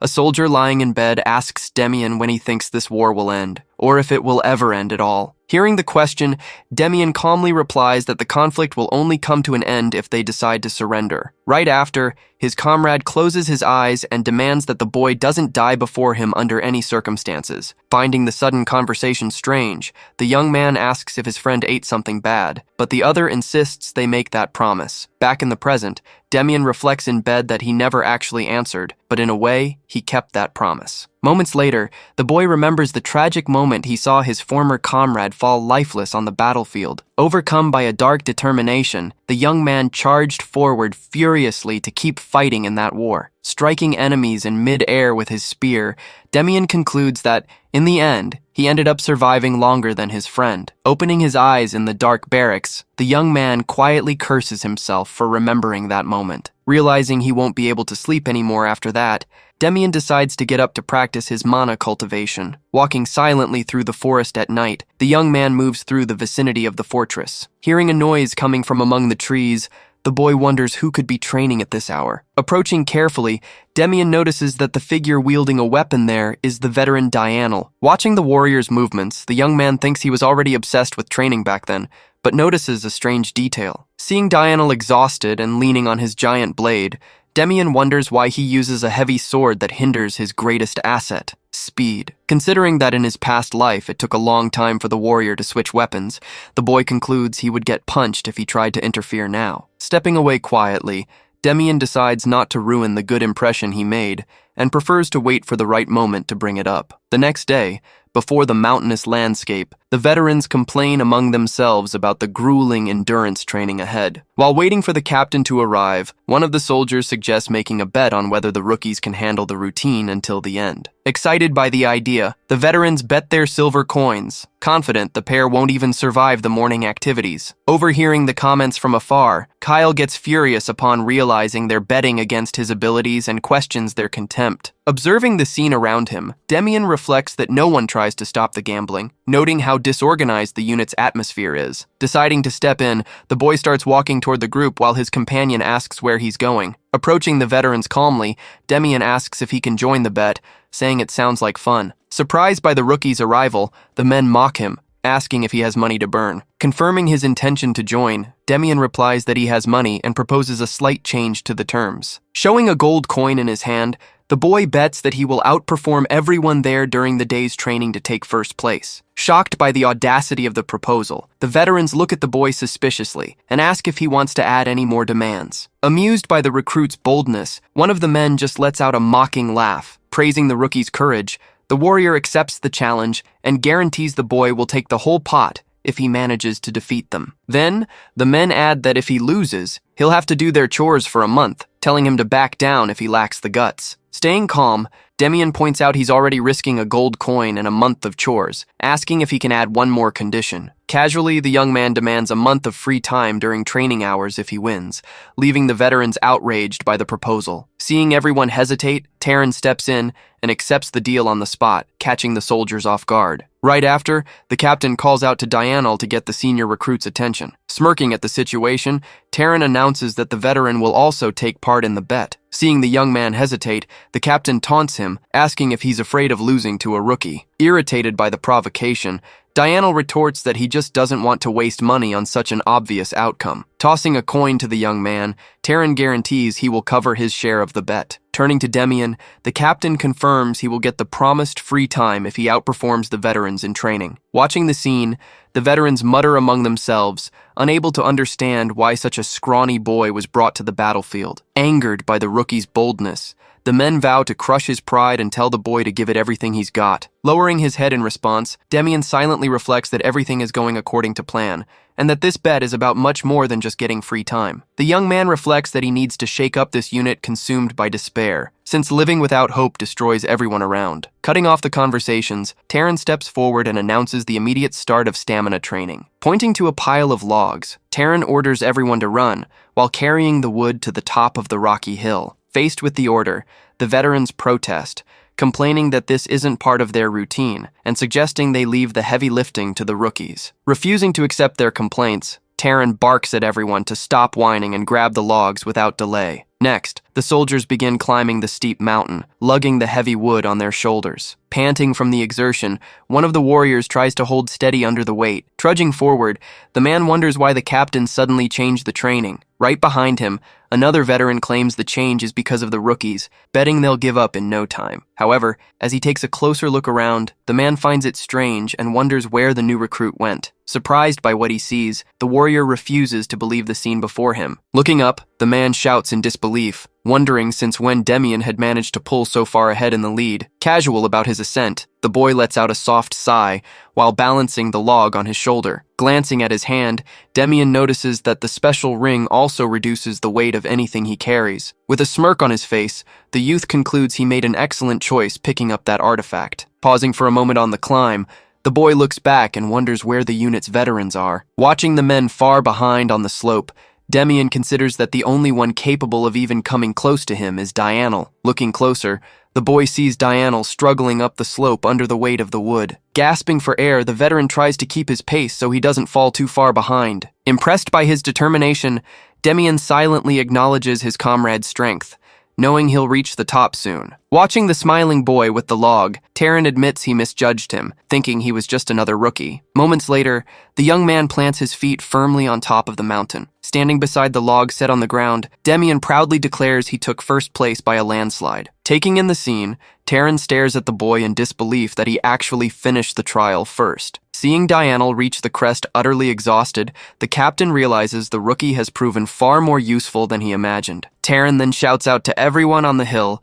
that the training session is officially over. Suddenly, one of the veterans points frantically toward the main building and shouts for the commander. Yelling in a panic, the man tells him to look toward the fortress structure. Staring at the spot, Terran's eyes widen in shock as he sees the red flag flying. Fluttering at the top of the building, that signal alerts everyone to a maximum level emergency. Facing the emergency, Demian steps forward and tells the captain they are coming along too. However, Terran denies permission, stating that real combat is nothing like training, and orders them both to stay in the barracks. Pushing the idea, the young man suggests they serve just as porters in the rear, while Kyle adds that they both have more than enough strength to help. Closing his eyes, the commander silently laments being in such an embarrassing situation that he needs help from raw recruits. Turning his back, Terran grants permission as long as they stay out of combat, ordering them to grab spare gear and wait in the rear. Next, the captain orders Dianal to hand over the extra supplies to the pair, receiving a prompt response from the veteran. Taking the gear,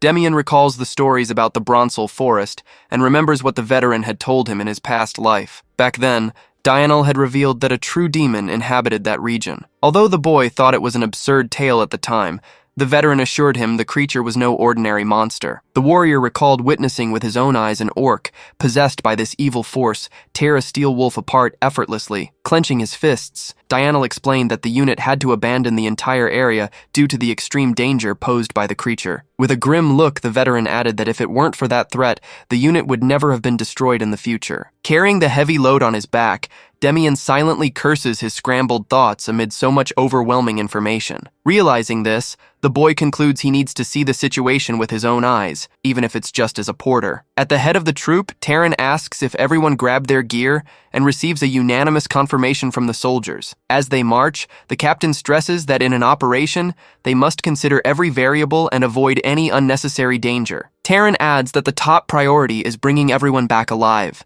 getting an immediate confirmation from the troop. Right after, the leader signals the start of the march while Demian silently reflects on finally setting off. With a focused gaze, the young man realizes this will be his first real battle in this new life. Upon reaching the forest, Terran orders them to scout the perimeter in groups of 3 without losing sight of one another. Then, the commander orders the rookie pair to stick close to him while exploring the area. Surveying the surroundings, Demian thinks the forbidden area looks like a regular forest, trying to understand why it's considered so dangerous. However, the boy notices that the air carries a thick, distinct smell of a real battlefield. Having spent years in battle in his past life, his instincts scream at him about the threat lurking nearby.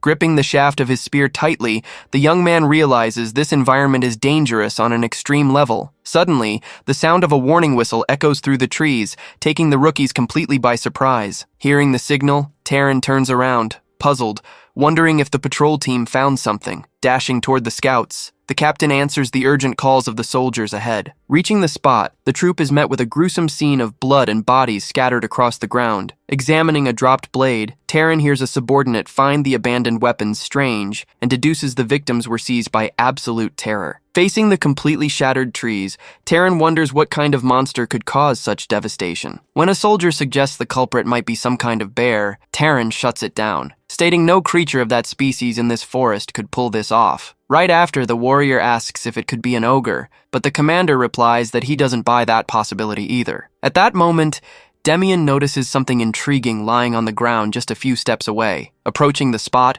the boy identifies the fallen carcass of a red bear. Examining the deep marks on the animal's body, the young man tells his superior he agrees with the monster bear theory, pointing to the claw spacing. Pointing to the snapped trunk nearby, Demian adds that a beast of that size would explain the destruction around them. Impressed by the boy's sharp analysis, Terran asks where he learned to read a scene so accurately. In response, Demian lies that his father was a hunter, and he learned by listening to his stories, earning praise from the captain for his eye for detail. Hearing that explanation, Kyle stares at him, confused, and starts to ask if he hadn't said earlier that his father was a soldier. Faced with the question, the boy shoots a threatening glare at his ally to shut him up instantly. Turning back to the troop, Terran orders them to carefully gather the remains to return to the families and calls for an immediate retreat. Agreeing with the call, Demian silently realizes that pushing deeper into the territory would be suicide, since they don't know the real enemy they're up against. Because of this, the boy recognizes the captain's virtues and understands why Dianal admired the leader so much. Hurrying the soldiers along, Terran demands the troop move fast to leave the forest without wasting any time. Suddenly, Demian spins around, startled, sensing an imminent danger emerging from the trees. Sprinting forward, the young man screams for everyone to get out of the way immediately. A split second later, a colossal boulder crashes violently onto the ground, hitting the troop. Trapped under the debris, one of the men screams in pain from his crushed leg, asking where a boulder that big even came from. Seeing his comrades in agony, Demian shouts for Kyle as the giant rushes toward the boulder. Exerting all his physical strength, Kyle holds back the massive rock to keep it from crushing the wounded. Channeling his energy, Demian tells them to hurry while helping lift the boulder to rescue the soldier. Joining forces, the two lift the massive rock, creating space for the rescue. Seeing this, the other soldiers rush over, shouting for everyone to help pull their comrade from under the stone. Groaning in pain, the injured man is finally dragged out of danger by his comrades. Worried about his subordinate's grave condition, Taran curses as Demian approaches, handing over some herbs for the man to chew. The boy explains that he needs to chew the plant as much as possible to extract the juice and ease the pain. Surprised by the suggestion, Taran warns that the amancho plant acts as a painkiller, but cautions that consuming it without detoxifying it is extremely dangerous. Showing some mimosa seeds, Demian explains that they neutralize the toxin, emphasizing that the injured man must chew everything while he's still conscious. Watching the men chew the herbs, a bewildered Taran wonders how that boy could possibly know all of that. Concerned about the situation, Demian warns the captain that they need to leave immediately, as that boulder didn't fall on its own and the threat is nearby. At that exact moment, the ground shakes with heavy footsteps, while the captain stammers in shock as he realizes the creature is approaching. Facing the colossal beast looming before them, one of the soldiers panics and asks what kind of monster that could be. As the beast arrives, one of the soldiers is struck violently and sent flying by the impact. Hitting the ground hard, the warrior rolls across the grass, struggling to recover from the blow. Before him, the monster looms imposing, its red eyes glowing through the dust. Raising its massive paw into the air, the creature prepares to unleash a crushing blow. In the next instant, its claws come crashing down with extreme violence, shattering the surrounding rocks. Acting fast, Taran thrusts his sword forward, blocking the brutal strike to protect the squad. Noticing that 3 of his men are injured, the captain firmly declares that he won't let that monster leave alive. Without wasting a second, Taran shouts orders for everyone to charge at the enemy immediately. Obeying the command, the soldiers surround their opponent, urging each other to keep striking the beast until they pierce its defense. Noticing the 2 recruits approaching, one of the veterans yells at Demian and his partner to fall back to the rear. At that exact moment, Taran calls Dianel to the front line, and the young man promptly answers the call. With a well-aimed strike from his broadsword, the veteran slashes the creature's paw, sending its blood spraying into the air. Struck by the attack, the beast lets out a deafening roar of pain as it staggers through the brush. Taking advantage of the enemy's retreat, Taran steadies his stance and focuses his strength into his blade. With his weapon ready for the decisive strike, the captain declares that this is finally the end of the fight. Watching the battle unfold, Demian is surprised to realize that mana is manifesting within the creature. Leaping through the air with his blade raised high, Taran screams for the monster to die as he delivers the final blow. With a devastating strike, the attack pierces through the beast's body, slamming it lifeless onto the ground. Standing over their fallen enemy, the soldiers cheer and laugh, mocking the monster for being bested by their group. Approaching the corpse, Taran examines the beast's body and remarks that he has no idea where such a creature could have come from. Touching the beast's hide, the captain notices strange dark spots covering its flesh. Seeing this, the soldier beside him asks if the mark could be contagious, mentioning he's seen similar spots on plague victims. Watching the scene in silence, Demian realizes those marks confirm his suspicion. Taking a step forward,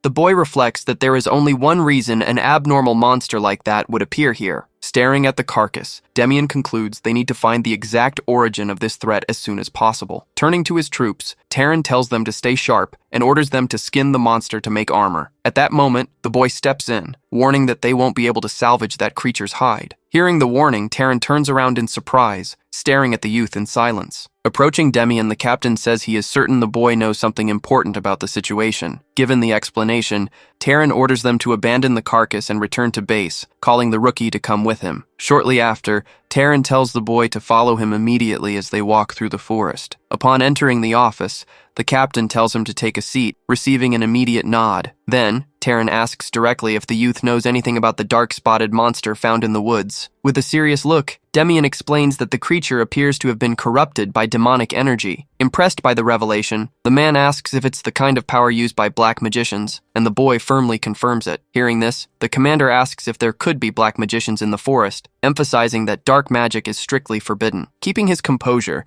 Demian notes that it's too early to be sure, adding that it could be either a magician or a cursed artifact. As he reflects on the matter, the youth recalls that this power stems from demon worship, and that prolonged exposure leads to a miserable death. In silence, Demian remembers there was a mana stone infused with this power in the forest, but he is surprised to see it appear so soon. The boy considers that the existence of that stone was only supposed to come to light after the events that would shake the Empire in the future. His eyes widening, Demian wonders if this exact moment might be the true beginning of the entire calamity. Analyzing the situation, the youth concludes that this energy grows stronger over time, meaning he can destroy it before it reaches its peak. Snapping back to the conversation, the commander sighs with curiosity and asks how he knows all this, to which Demian replies he heard it from his father. Intrigued by the story, the captain asks to hear more details about this account from the past. Stating that they need any lead they can get right now, the superior orders Demian to continue his explanation. A short while later, someone complains of fatigue upon waking up, their body aching all over. In the barracks, one of the soldiers comments on how exhausting the previous mission was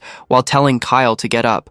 Suddenly, a recruit bursts into the room in a hurry, telling everyone to pay attention to the news. The boy reveals that the Bronzel Forest has been completely sealed off, and entry is strictly forbidden for everyone. Realizing they will spend some time without missions, just training, the soldiers celebrate the timely break to let the wounded recover. Noticing his partner's serious reaction, Kyle asks Demian if he isn't happy about the news, and the boy gives a simple answer. Silently, Demian ponders that the break came at a good time for the unit, but wonders why it's happening right now. At that exact moment, the sound of firm footsteps approaching down the hallway catches the group's attention. Watching the city guards walk through the area, the recruits wonder in surprise what those guys are doing there. Before them, the official envoy sits in silence, escorted by his men. Noticing the unexpected visit, Taryn steps up and asks the real reason for their presence at the base. The envoy explains that the temple agreed to cooperate after confirming the monster's carcass emanated an evil aura.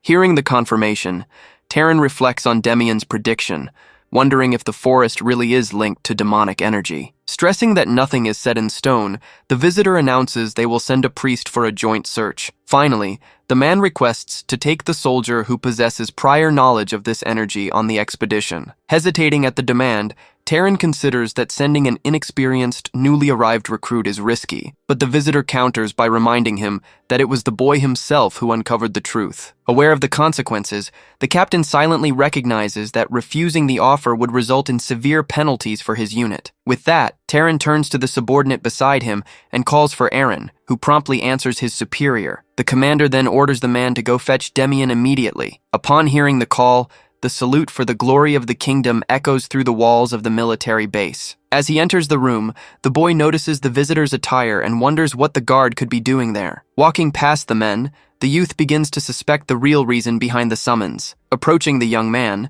Taryn begins to explain why they called him there. Listening to the captain's words, the boy hangs on every detail of what is being said. The man then makes it clear that he is at complete liberty to refuse the mission if he doesn't want to go. Without hesitation, Demian accepts the request, stating he will go on the mission before it's too late. Taken aback by the swift response, the commander reacts in confusion at the young man's readiness. Smiling firmly, Demian reiterates his desire to help, pointing out that their chances of finding the corrupted monster will be much higher if he goes himself. At that, Taryn agrees to the plan and gives the boy permission to head back to the quarters. Offering a formal salute, the young man acknowledges the order and is told he'll be notified as soon as the schedule is set. Outside, the captain shows concern, questioning if the boy will truly be all right going alone. Even though Taryn offers to send seasoned veterans along on the expedition, Demian replies that he prefers to go unaccompanied. With a grin, the young man reasons that it'll be far easier to run away on his own if something goes wrong along the way.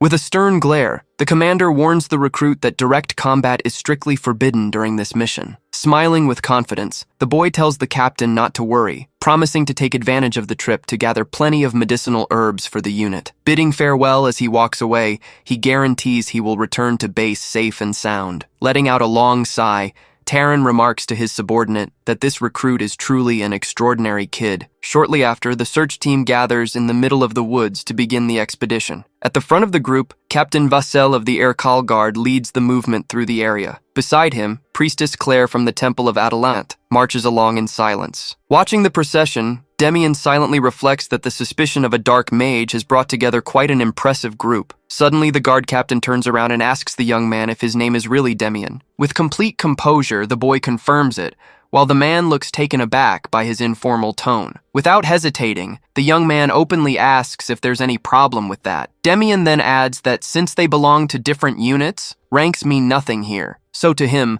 the captain is just an older guy. Even as the officer stammers that he is still a captain, the boy asks him not to be so stiff, promising to cooperate as much as needed. Stunned by such boldness, the man grumbles to himself, wondering what kind of lunatic this recruit is. Noticing the commotion, the priestess approaches and asks who he is. In response, the guard explains that he's a new soldier named Demian from the Neocalit's unit, adding that he was the first to suspect demonic energy. Hearing this, the priestess murmurs in surprise, amazed that someone here was already familiar with demonic energy. Then, the woman slowly approaches Demian, who waits for her in silence amid the foliage. Watching her draw near, the young man notes her attire and comments that she must be a priestess. Explaining that she heard he was the first to raise suspicions, Claire asks if she may ask him a few questions, and the boy gives his approval right away. Curious, the priestess asks directly how he knew for sure that the aura around the monster was demonic energy. Under her attentive gaze, Demian remains serene as he prepares to answer. Without faltering,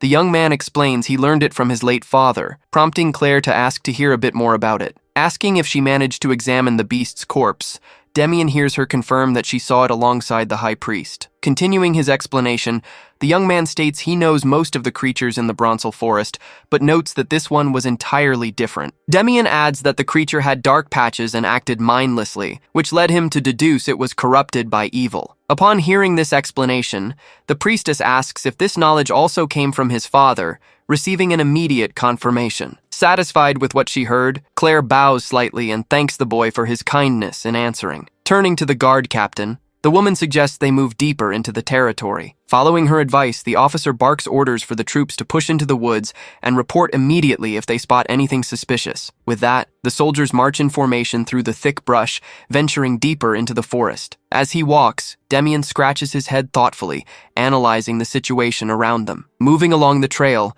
the young man figures the search team can handle the main sweep. Scanning the dense vegetation, Demian calculates that he needs to go a bit deeper to find what he's looking for. Suddenly, the boy calls out as he spots something among the plants, instantly drawing the attention of the nearby guards. Hurrying over, the guards anxiously ask if he found something or saw a monster. With a smile, Demian celebrates finding a white root, knowing it's the best herb for boosting and restoring mana. Outraged by the scene, the guards shout furiously, asking if he made a scene over a simple herb, and if he came here just to go sightseeing. Glancing sideways at the men, the young man dismisses their complaints with contempt. Without hesitation, Demian warns them that running their mouths will get them killed early, leaving the guard fuming at the provocation. Lowering his spear, the boy shoots back that searching is their job, and he only agreed to cooperate, asking what's so wrong with picking a plant. Shouting, the man demands he stop scaring everyone and warns him not to disrupt the progress of the mission. With a mocking smirk, Demian claims that this sheer panic shows how weak they are, adding that such behavior is an embarrassment to the guard. Faced with that provocative response, the guard trembles in shock, unable to talk back to the boy. Stepping into the argument, Vassal asserts his authority and orders them to stop fighting immediately. Turning to Demian, the captain strictly warns him that he won't tolerate impulsive behavior that could jeopardize the expedition. Closing his eyes serenely, Demian agrees and promises to move only within the designated search area. Shortly after, the guard lets out a frustrated sigh and walks away, letting the young man go on his way. Vassal then commands in a firm voice for all search team members to put their gear on the ground and begin sweeping the area. But in the very next instant, a terrifying noise erupts from the thick brush, catching the soldiers completely off guard. At that, the guards panic as a pack of monsters emerges from the bushes, shouting for everyone to brace for combat. Noticing it's just a small group of orcs, some warriors comment that it'll be easy to wipe them out quickly and move on. However, one of the soldiers widens his eyes in horror upon spotting the dark patches on the creatures' bodies and the red glow in their eyes. Terrified by the sight, the warrior screams that those orcs have been completely corrupted by demonic energy. In that exact second, one of the beasts lunges forward with a violent roar, attacking without a shred of mercy. Seeing the lethal strike coming his way, the guard hears a yell telling him to fall back immediately. Unable to react in time, the man realizes in despair that the monster's attack is far too fast to block. But before the blade can hit him, the loud clang of clashing metal rings out right in front of his face. Masterfully parrying the blow, Demian tells the soldier to get a grip and stay focused. Taking a combat stance, the boy scolds the guard, asking how much longer he plans on ruining his unit's reputation. Seeing the threat approach, Captain Vassell shouts for everyone to immediately take up battle formation. Next, the officer orders them to split into groups of 3 to hold off the orcs, directing 3 men to protect the priestess. Promptly, the assigned guards confirm the order and step in front of Claire to guarantee her safety. Observing the leadership on the field, Demian notes that the captain remains calm thanks to his extensive combat experience. Right after, direct engagement begins with a violent clash between the guards and the pack of beasts. As the battle intensifies, the young recruit turns around upon hearing a scream from the front line. Nearby, soldiers struggle to hold off an orc attempting to reach the priestess. From the furious way they charge, it is clear the beasts were provoked and are acting even more aggressively. Knowing that Claire's power acts like pure poison to them, the mob rushes madly in her direction. Facing the imminent threat, the men shout warnings as they desperately try to hold the shield wall. Focusing her strength amidst the danger, Claire joins her hands in prayer to summon her sacred energy. Watching from afar, Demian notices an intense light beginning to radiate from the girl in the forest clearing. It is the divine power used by priests, manifesting around her in a radiant glow. Hit by this purifying force, the beast staggers back, unable to withstand the impact. Taking advantage of the monster's temporary weakness, the guards push forward with their shields, shouting curses at their foes. Seeing the critical situation, the boy thinks everyone will die if nothing is done, and decides to ignore the captain's order not to join the fight. With a swift movement, the young man delivers a devastating strike to stop the beast's advance. Leaping high over the monsters, Demian realizes he has no choice but to take matters into his own hands. In the blink of an eye, the boy's blade pierces right through 2 orcs at once, making them roar in agony. Seeing this, the guard is completely stunned as the beast collapses lifeless right in front of him. While the man tries to process what just happened, Demian shouts at him to go help the others immediately. Hesitating to leave, the soldier stammers, worried about the priestess's safety. Without wasting a second, the boy yells that he'll protect her and tells the guard to move it. Hearing his firm order, the soldiers nod and instantly rush off to join the main fight. Left alone with the priestess, Demian readies his weapon and takes a stance to shield her from the surrounding creatures. Looking down, the young man asks if Claire is okay,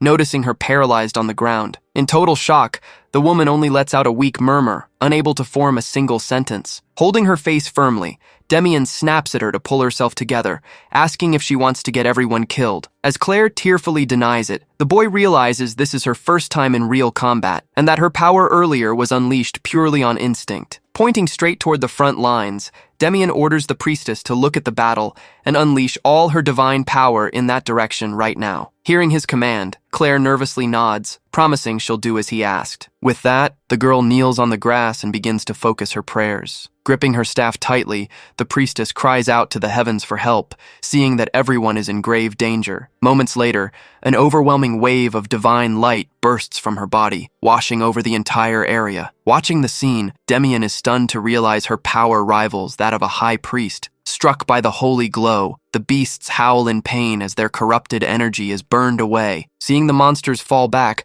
one of the guards shouts enthusiastically that this is their chance to counterattack. Seizing the opening, the soldiers push forward together, showing no mercy to their enemies. With a fast, brutal strike, one of the creatures is decapitated in the middle of the clash. Right after, the troops' blades run through the enemies, wiping out what was left of the pack. Under the crushing force of the attack, another beast falls sliced open on the ground. Then the head of the last orc rolls across the grass, bringing the battle to an end. As silence returns to the forest, The survivors gasp for air, wondering if the danger has truly passed. Wiping the sweat from his face, Vassel orders his men to tally the dead and wounded. Upon learning that 8 men were lost, the captain orders them to carefully retrieve the bodies so everyone can return together. He then asks if they need to press deeper into the forest since demonic energy hasn't been confirmed yet, but the priestess replies that it won't be necessary. Walking calmly through the brush, the young woman approaches the body of one of the fallen creatures. Examining the beast's carcass, Claire confidently confirms that the monsters were indeed corrupted by demonic energy. Gazing up at the dense canopy,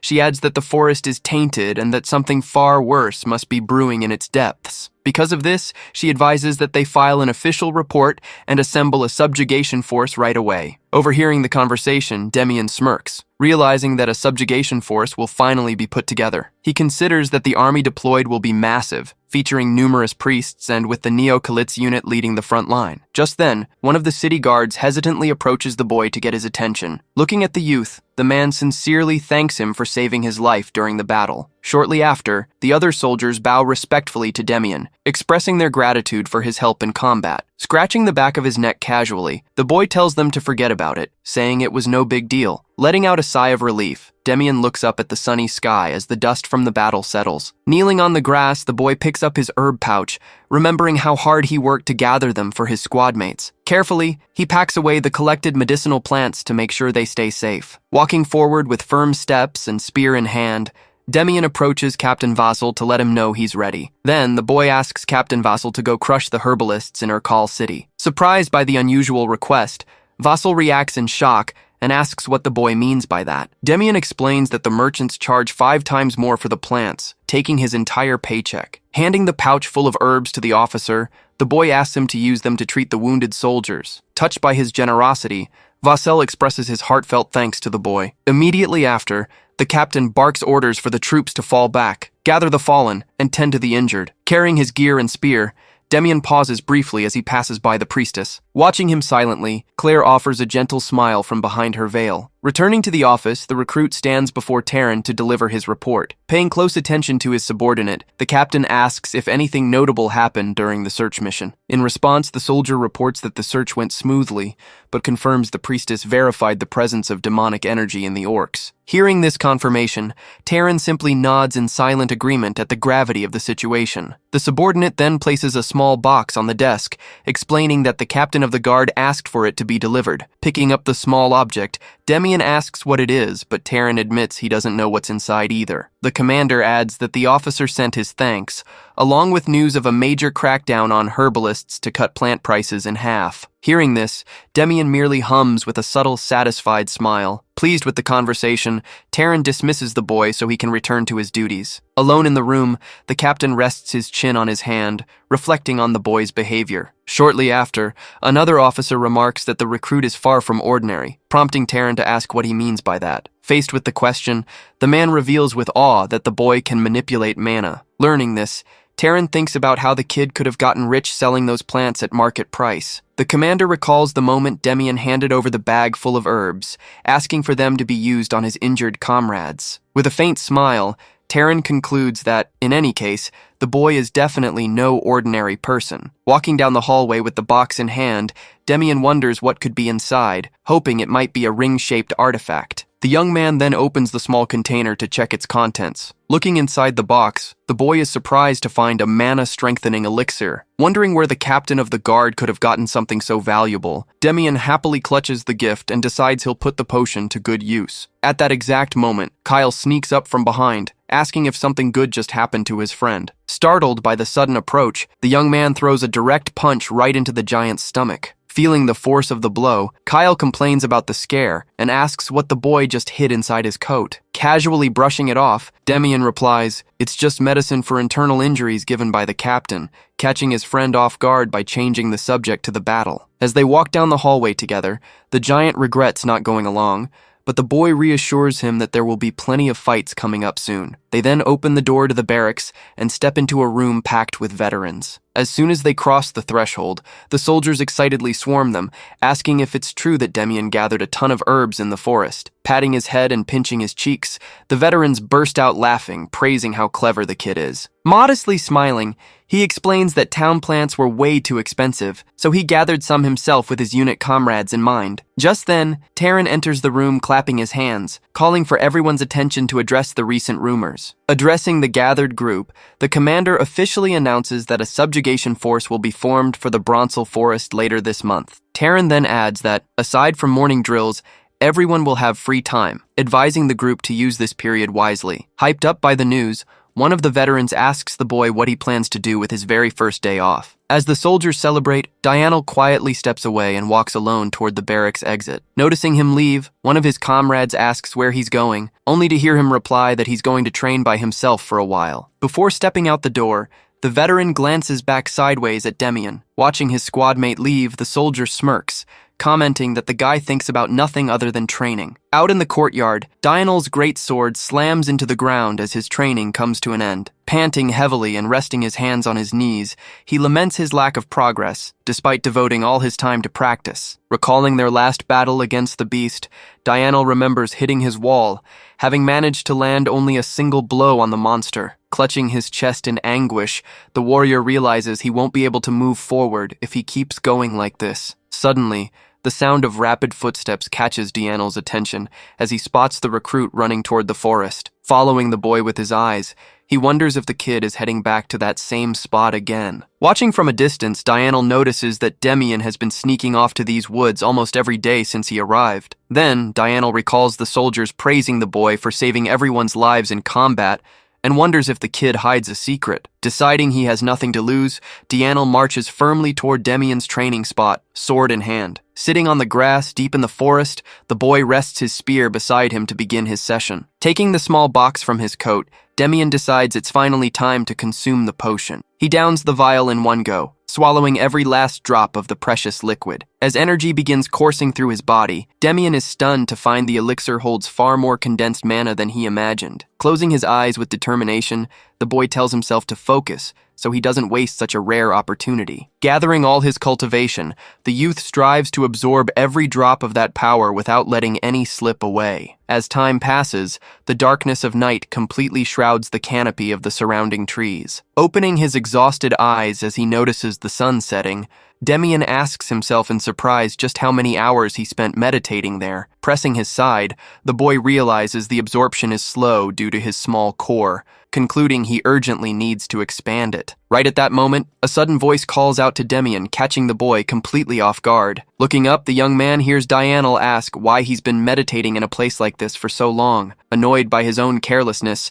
Demian silently curses himself for being so focused that he failed to sense anyone approaching. When asked how he found him, Demian hears the veteran reply that it would be impossible not to know, considering the boy slipped away every single night. Yahello then mentions hearing that the kid single-handedly defeated several corrupted orcs during the patrol mission. Resting his hand on the hilt of his greatsword, the veteran addresses Demian in a serious tone before continuing. Yahello then asks if the boy would fight him using his full strength. Surprised by the request, Demian reminds him that combat between members of the same unit is strictly forbidden. However, looking into the veteran's eyes, the boy realizes he is dead serious. Studying the warrior, Demian finds he can understand exactly how the man feels just by looking at him. Getting straight to the point, the boy asks when Yahello first realized he had hit a wall in his training. Taken aback by the question, the veteran asks what on earth the kid is talking about. Holding his ground, Demian repeats the question, wanting to know how long he has felt stuck. Faced with such a direct question, Yahello hesitates for a moment, unable to answer. Giving in to the moment,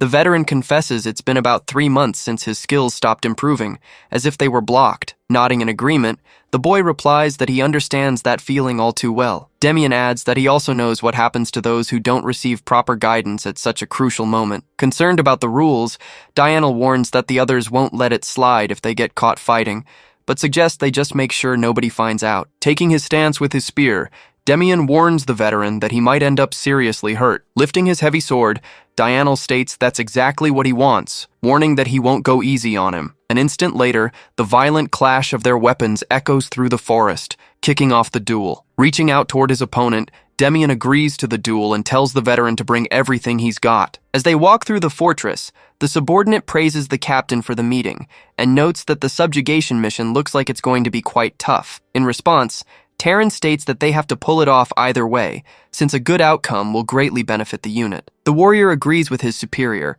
but cuts the conversation short upon hearing a noise coming from the woods. Intrigued by the sound, both men turn around to figure out where it's coming from in the dark. Following the sound, the pair slowly heads into the darkness. Reaching a clearing, the subordinate is outraged to catch Dianel and Demian engaged in a forbidden duel. However, the captain holds his companion back, telling him to let them fight in peace. Watching the scene, Terran considers how Dianel hit a wall in his training and finds it impressive that he asked a newcomer for help. The commander then mentions he'll just watch the fight for a while, and his subordinate agrees. As he keeps watching their movements, the unit leader notices something intriguing about the duel. To the captain, it's clear that the skill gap between the two fighters is simply too wide. As the duel progresses, Dianel leaps through the air, bringing his heavy sword down on the youth. Dodging with absolute ease, Demian lets the veteran's dangerous attack strike nothing but thin air. Frustrated by the dodge, Dianel is baffled to see another strike fail, unable to comprehend how it's even possible. Standing calmly, the boy watches his rival realize that not a single one of his attacks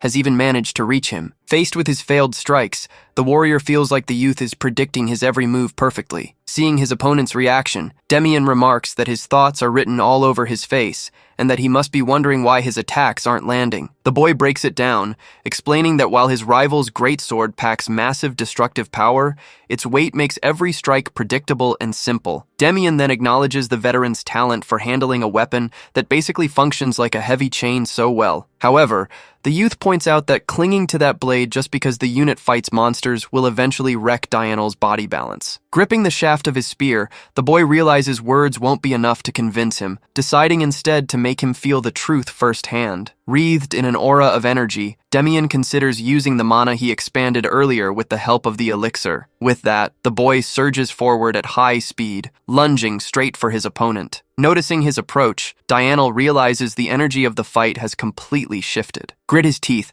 the warrior reasons he still holds the advantage in raw attack power. Convincing himself of this, Dianel declares there's no reason to avoid a head-on clash and charges forward. Faced with the charge, Demian tracks his opponent's every move with intense focus. The next second, the crushing impact of the spear against the heavy sword sends sparks flying through the clearing. From the sheer force of the collision, Dianel's weapon is ripped from his grip and sent flying into the night sky. Moment later, the massive blade plunges violently into the ground right beside the veteran. Holding only the broken hilt, Dianel cries out in outrage that it was an extremely expensive sword. Seeing his reaction, the boy calls out to the warrior by his rank, trying to bring his focus back to the fight. Demian then tells his opponent to try attacking him again even in that state, catching the man off guard. Staring at the shattered blade in his hand, the veteran doubts he can pull off anything new with a broken weapon. Even so, Dianel refuses to give up, firmly declaring that the duel isn't over yet. With a swift leap, the warrior lunges forward, wielding the shortened blade against his rival. Effortlessly,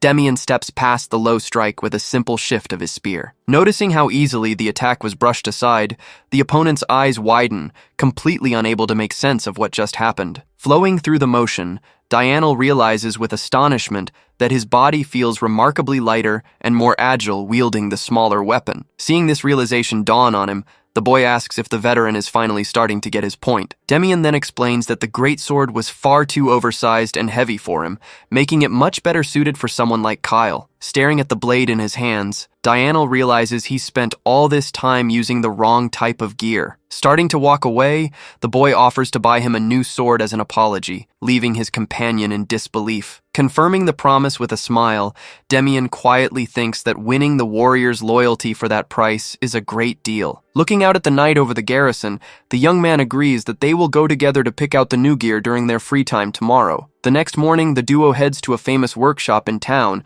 to choose the new equipment. As they enter the place, the blacksmith checks the list and calls Dianel by his official combat rank. Enthusiastically showing off a pair of curved blades, Demian explains to his surprised companion that they are scimitars. The boy explains that this weapon is widely used by desert warriors and claims the style will suit him perfectly. Faced with this idea, Dianel gestures that it would be impossible, since he's never used dual swords before. Smiling confidently, Demian shoots back that he knows the perfect technique for this style and promises he will learn quickly. With that promise, the young man states that his partner will become several times stronger than he is now. In a teasing tone, Demian warns that he'll only pay for the purchase if he accepts the scimitars, making Dianel complain about the blackmail. Closing the deal on the spot, the boy quietly reflects that the high cost will be worth it for such an important ally. Then the boy recalls his past life and how he would answer without hesitation if asked who he would trust with his life. Remembering his old comrade's grave, he recalls that Dianel was a loyal friend who ultimately died to save him in the past. Back in the present, Demian pays for the weapons, quietly thinking he would do anything for someone so trustworthy. As he hands the wrapped scimitars to Dianel, the young man decides to help him grow from that moment on, even knowing the path won't be easy. Holding the package in his arms, the veteran feels a sudden chill, not understanding why he feels so uneasy under the boy's gaze. Meanwhile, inside a grand, brightly lit cathedral, the priestess kneels respectfully to greet the high priest. Standing before the religious leader, Claire asks if it's true that the monk unit will also join the subjugation force. In response, the high priest confirms the news and reveals that 20 priests will also be part of the expedition. Hearing about the massive numbers sent by the temple, the young woman is impressed by such an unprecedented mobilization. Determined to take action, Claire asks for permission to join the subjugation force, making her superior consider her suffering on the last mission. Keeping a steady gaze, the priestess reinforces her desire to go, precisely because it's the place she visited recently. Seeing her persistence, the religious leader gives in to the request and agrees to grant her wish. Next, Claire asks if the Neo-Calit's unit will participate in the mission, and he confirms that they know that forest better than anyone. Learning this, the young woman quietly considers that the boy will likely be present on the expedition as well. At that moment, she remembers when Demian firmly grabbed her face, telling her to snap out of it during battle. She clearly remembers his command to focus and unleash all her divine power against the monsters. Stirred by that striking memory, the priestess softly whispers Demian's name while hiding her blushing face. In a vast courtyard surrounded by lush greenery, a massive troop of soldiers stands in perfect formation to begin the expedition. Spotting the entourage approaching, Vassell greets the newcomer, letting him know everyone was already waiting for his arrival. Introducing himself as the commander of the subjugation force, Baron Wilkes Yahello demands to know who is in charge of the local garrison. Upon hearing Vassell introduce himself as the captain of Erkal, the noble scoffs after noticing he has no family name, deducing he is merely a commoner. Looking around with contempt, the Baron complains about this being a god-forsaken place and states he needs to finish the mission quickly so he can leave. Watching the scene from afar, one of the soldiers angrily comments on the man's arrogant attitude, but Demian replies that not all nobles act that way. Curious about his answer, Dianel asks if he speaks as though he knows many nobles, leading the boy to explain that he only heard stories from his late father. Seeing the noble walk away toward the front of the troop, the young man simply mutters his hope that the operation goes off without a hitch. Facing the assembled armies, Yahello takes the lead and declares that everyone there must have already been properly informed about the mission's objective. Shouting loudly, the commander proclaims that the subjugation force received direct orders from the king to eradicate the source of demonic energy consuming the Bronzel forest. Raising his arms before the crowd, the noble bellows an order for all troops to advance immediately into enemy territory. While Kyle shouts along with the others in celebration, Demian sarcastically tells his companion to scream even louder so he doesn't look bad in front of his superior. With the order given, a massive sea of soldiers marches in organized fashion toward the dense woods. Impressed by the sheer size of the army, Dianel comments on the number of soldiers, but Demian warns that numbers alone won't make this easy given the vast size of the forest. Agreeing with the boy's assessment, Vassell admits he has a strong feeling that even this massive crowd might not be enough for the danger awaiting them. As the troop advances, Demian watches the dense foliage, keeping a sharp eye out for any sign of danger. Gradually, the path narrows between the trees, slowing down the march's pace. Cramped by the lack of space, the soldiers complain angrily, telling their comrades to keep moving. Noticing the army's bottleneck, Yahello immediately orders them to change formation into a single column, telling the men on the left to advance first. Observing the maneuver, Demian acknowledges the commander's quick tactical adaptation, but notes that the army's line has become far too long and vulnerable. Approaching respectfully, Vasil excuses himself as he addresses the noble in the lead. Looking back with arrogance, Yahello instantly corrects him, demanding to be called only commander. Accepting the correction, the captain warns that the current formation leaves their flanks exposed and suggests positioning shield bearers in the middle of the group. Dismissing the warning, Yahello decides to send the Urkal guard to take up that position in the center instead. Trying to anticipate other dangers along the way, Vasil also proposes sending a group of fast scouts ahead of the main force. However, with disdain, the noble rejects the request, stating there is absolutely no need for it. Laughing at his subordinate's concern, Yahello reassures him they will slaughter any monster that appears, completely ignoring the captain's warnings. Turning around with a stern gaze, the commander calls the captain directly by name to end the conversation. In a threatening tone, Yahello warns that he will consider any further advice as an abuse of authority and demands he stop immediately. With no way to push back against his superior's order, Vasil simply replies that he understands and quietly retreats. Right at the start of the charge, the soldiers strike down the first creatures that emerge roaring from the brush. Immediately after, another warrior plunges his blade with force into a beast charging forward with a howl. Seeing how easy the battle seems, Yahello marches forward with firm steps, full of total confidence. Shortly after, the commander scoffs, claiming the forest monsters are nothing against an elite army,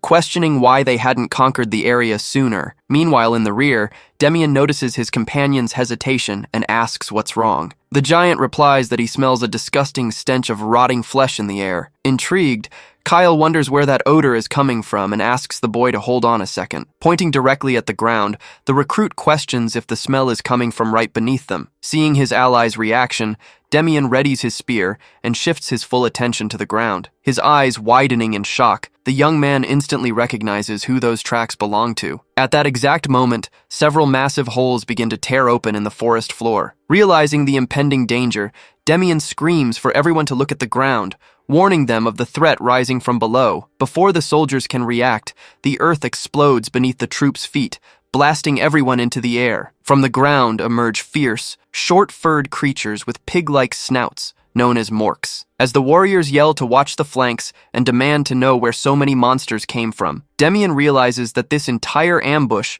was planned by the creatures. While running alongside his companion, Demian considers that morks are usually solitary, peaceful creatures, unable to understand why they are acting as a pack. Amidst the chaos, the boy orders Kyle to help the veterans beside him first, and the recruit agrees without hesitation. At that exact second, one of the beasts appears roaring right behind Demian to launch a surprise attack. With a swift flash of his spear, the young man strikes both monsters at once to stop their charge. Turning to the surrounding soldiers, Demian tells everyone to catch their breath, assuring them the enemies aren't tough if faced head-on. Hearing his advice, the warriors hesitate for a moment as they try to regain their battle stance. Then, one of the soldiers bravely leaps at the beast, slicing the monster mid-air. Scanning the field, Demian notices too many creatures corrupted by demonic energy and realizes that won't be enough. Determined to get back up, the boy sprints through the woods at full speed, knowing what they truly need at that moment. Further ahead, Claire and the other priestess remain huddled in terror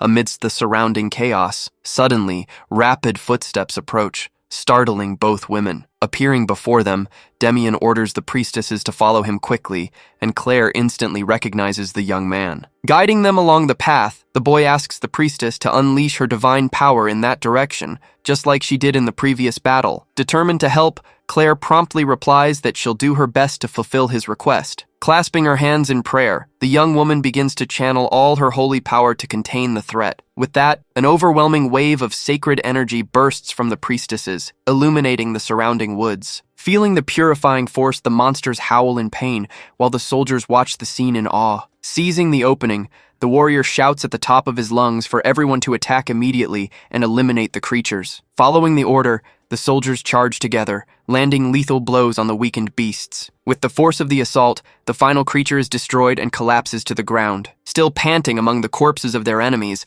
one of the soldiers wonders if they managed to wipe them all out. Regaining his composure, Terran orders them to check for casualties and tend to the wounded right away. Next, the captain urges the troops to make sure every single one of the beasts is truly dead. Hearing heavy footsteps approaching from behind, the leader turns around, intrigued to see who's coming. At that exact moment, Yahello appears and delivers a violent slap right across the man's face. Stunned by the assault, Terran stands frozen and shocked by the sudden blow. Before the scene that terrifies the surrounding soldiers, the nobleman demands to know if he's truly the captain of that unit. Furious, the commander then rants, demanding to know how he's been managing the region and how many creatures he neglected in the forest. Facing the assembled soldiers, Terran tries to argue that predicting the behavior of those corrupted creatures was impossible. Then, the captain points out that Morks weren't the type to act in such an organized way. With a serious look, Terran asks how they could have foreseen the changes caused by demonic energy in monsters that normally didn't act like that. Furious at the excuse,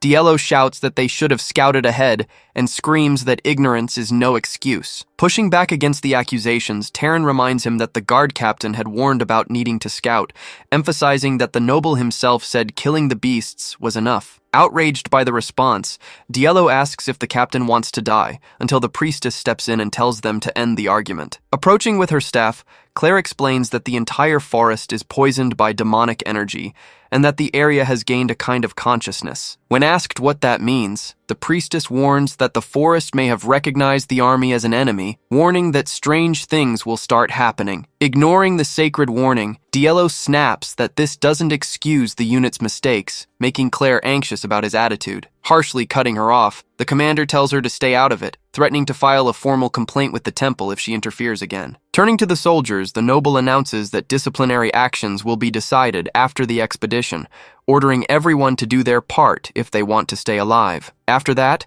Yahello orders them to quickly collect the fallen bodies and move locations to set up camp. At nightfall, the army finally sets up a fortified camp deep inside the dense woods. Inside the tent, Demian gets comfortable on his bed, thinking it's a relief there's still a safe place in the forest to camp. Feeling his body heavy as he gets up, the boy realizes it's due to the strong influence of demonic energy spread throughout the region. Looking at the camp, Demian concludes that the source of the demonic energy lies at the center of the forest, since things get worse as they move deeper. Because of this, the young boy considers that the soldiers' condition will worsen as they get closer to the core, and any delay will make the battle even harder. Given these concerns, choosing the right direction becomes crucial while strategy meetings take place in the main tent. Inside the shelter, Yahello gathers the officers around the map to announce the army's planned route. Pointing at the map, the noble explains that the troops will surround the area, circling inward from the outer edges. Questioning the plan, Vassal suggests marching straight for the center,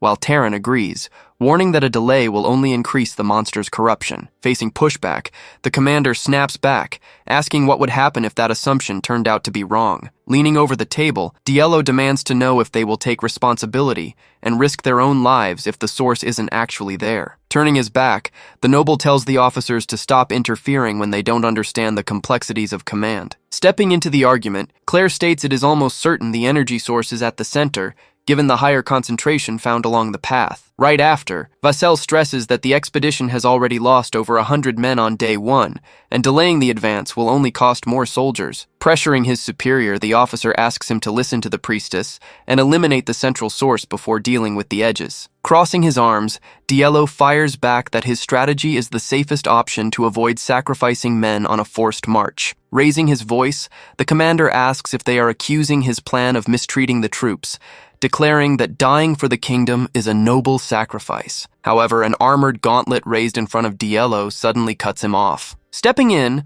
Hemrin states that the expedition's goal is to destroy the source, arguing that going straight to the center will make the noble a respected commander. He then adds that finishing the job quickly will showcase Yahello's full capability, leaving the noble lost in thought. Convinced by the words, Yahello decides everyone will head straight for the center of the forest to destroy the source of the demonic energy. Faced with this sudden change, Terran and Vassal simply watch the decision in silence. Immediately after, Yahello shouts orders for the troops to form up and march into the deep woods at once. Terran then leaves the tent, walking with firm steps toward the soldiers gathered outside. When a subordinate asks about the meeting, the captain explains they will march straight to the center, as that's the likely origin of the threat. Interrupting the conversation, Demian steps up to ask about the army's formation and where their unit will be positioned. Even though a soldier scolds the young boy for interrupting, Terran steps in, saying there's nothing wrong with asking. The captain then reveals to the men that the Neo-Calit's unit will be leading the vanguard. Hearing this, the boy suggests sending out a scouting team before advancing, making the commander agree that the idea makes sense. Taking the opportunity, Demian places a hand on his chest and volunteers to join the scout team. Outraged by the move, the soldier yells, asking if the kid has lost his mind, telling him to just follow orders since he's just a rookie. Unfazed, Demian argues that he's one of the fastest in the group, with great eyesight and excellent navigation skills in the woods. Silently, Terran observes the boy, thinking he's completely out of the ordinary, and remembering that the young man can even manipulate mana. With that, Terran agrees to let the boy join the reconnaissance team. Surprised by the decision, the soldier calls out to the captain, while Terran notes he is making an exception under one condition. Facing Demian, Terran makes it clear he won't be taking command of the team, announcing he has already chosen who will lead. The captain then calls out loudly for Vex, and the soldier immediately steps forward to receive his orders. When asked by his subordinate, Terran orders Vex to take the rookie, form the team, and set off immediately. Hesitant, Vex points out that the kid doesn't have real combat experience yet, but his superior tells him that's precisely why he'll be in charge. Vex then orders Demian to set his spear aside and equip a short sword for the mission. With preparations complete, the scout team advances silently through the dense woods. Moving through the woods, Demian senses the surrounding energy growing thicker as they push deeper in. Closing his eyes for a moment, the young man tries to track the corrupted creature's aura to locate their primary target. At that exact moment, a dark, terrifying force manifests among the distant trees. Stopping dead in his tracks, the boy prompts the soldier beside him to ask why he halted the march. Pointing toward the dense foliage, Demian warns that he senses a presence ahead, leaving Vex intrigued. Approaching cautiously, Vex peers through the bushes, trying to spot the danger. Determined to investigate, the squad leader orders everyone to follow him and check out the situation. Peeking through the leaves, Vex is completely shocked by the sight before him. Raising his hand to hold back the group, he inwardly admits he planned to scold the rookie if it was a false alarm, but now he's left speechless. Faced with such a terrifying sight, the other scouts gasp, unable to hide their terror. Spread out across the forest before them, a massive horde of various monster species, all corrupted by demonic energy, has gathered. Overcome with panic, a soldier asks Vex if something like this is even possible, questioning why so many beasts are swarming together. Awed, Vex confesses he's never seen anything like it, and wonders how Demian managed to detect such a presence from this far away. Watching the horde's movement, the men notice that all those creatures are marching together in the exact same direction. Analyzing the beast's path, Vex's eyes widen in despair as he realizes where they're heading. In sheer panic, the squad leader shouts a warning that they're heading straight toward the subjugation army's position. Without hesitation, Vex orders 3 scouts to report back to the main unit immediately and alert them to the threat, receiving an instant confirmation. Turning to the young man beside him, Vex calls out to Demian, who promptly answers his superior. Looking intently at the boy, Vex commands him to speak up immediately if he senses any other suspicious presence nearby. Next, Vex explains that their main objective now is to determine the exact number of enemies. Finalizing the plan, the commander decides they will move stealthily behind the horde and checks to make sure everyone understands the orders. Hidden in the brush, the scout team silently watches the massive horde of monsters moving just ahead. Feeling the heavy atmosphere settle around them, Demian wonders what it is. Noticing the pressure in the air is overwhelming. Observing the horde from a distance, the boy figures there's no way these are all the creatures gathered here. Focusing on the area, the young man silently regrets that he would know the true nature of that pressure if his mana were at the 3rd level. Peering through the bushes, Vex whispers in shock that this is absolute madness. Before the scout group, a giant wave of monsters emerges, marching through the forest. Analyzing the enemy army, the leader notes they are far higher level creatures than the previous ones, leading Demian to explain that the rivals' plan was to wear them down before the final attack. Worried about the impending threat, Vex orders an immediate retreat, stating that warning the troops is their absolute priority. At that exact moment, the young man flinches as he notices something strange manifesting in the environment. Without warning, Demian sprints at top speed through the woods, catching his companions completely off guard. Seeing him take off, Vex desperately shouts the boy's name as he dashes into the forest. Gripping his short sword tightly, the young man keeps charging forward through the trees. Catching up to the boy in a fury, Vex demands to know where he's going, while Demian simply asks his superior to look in a certain direction. Extending his arm firmly, the young man points out the exact location where the real danger is coming from. Following the boy's gesture, the scout leader turns his gaze toward the spot. Staring at the boy with wide eyes, Vex reacts, unable to understand what he had just noticed.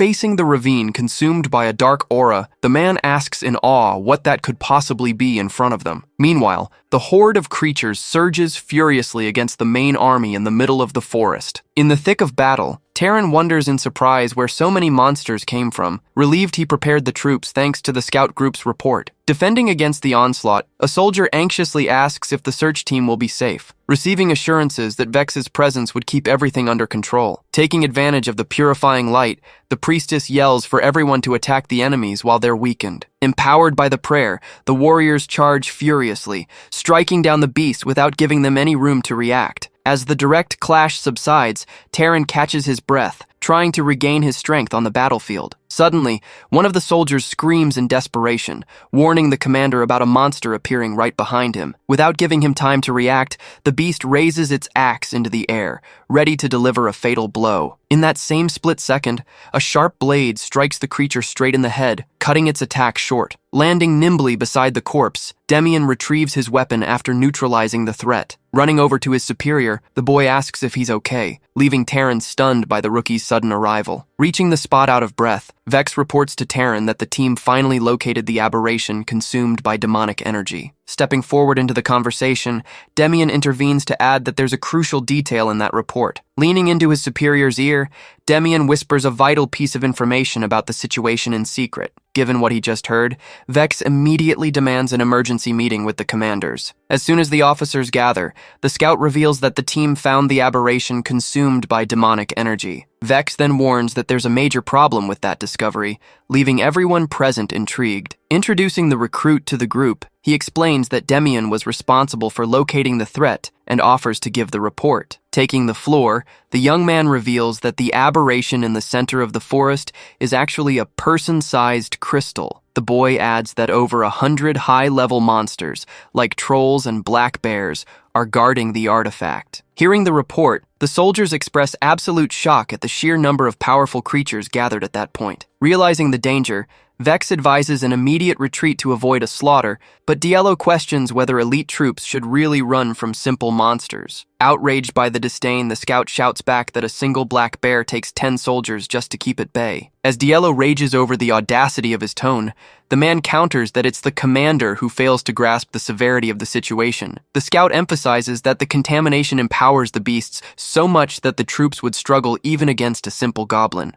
Losing his patience with the warnings, Yahello draws his sword and orders the man to shut his mouth instantly. Consumed by rage, the noble accuses the soldiers of struggling simply because they're weak. Pressing the blade against Vex's throat, the commander threatens to behead him if he utters another single word. Facing the threat, Yahello turns to Demian and demands to know if what he reported is really true, to which the boy swears on his own life that there is no lie in his words. Hearing the confident confirmation, the noble rests his hand on his chin, pondering the situation thoughtfully. Demian then argues that even if they defeat the monsters, they'll end up wiped out in the process, stating that the best strategy would be to take a different approach. Irritated by the suggestion, Yahello firmly decrees that there will be no retreat and that the subjugation mission must succeed at all costs. Given this unyielding order, the scouts and officers exchange apprehensive glances, realizing there will be no withdrawal. Stepping to the forefront of the discussion, Demian openly declares that there is a way to guarantee the mission's success. Surprised by the recruit's audacity,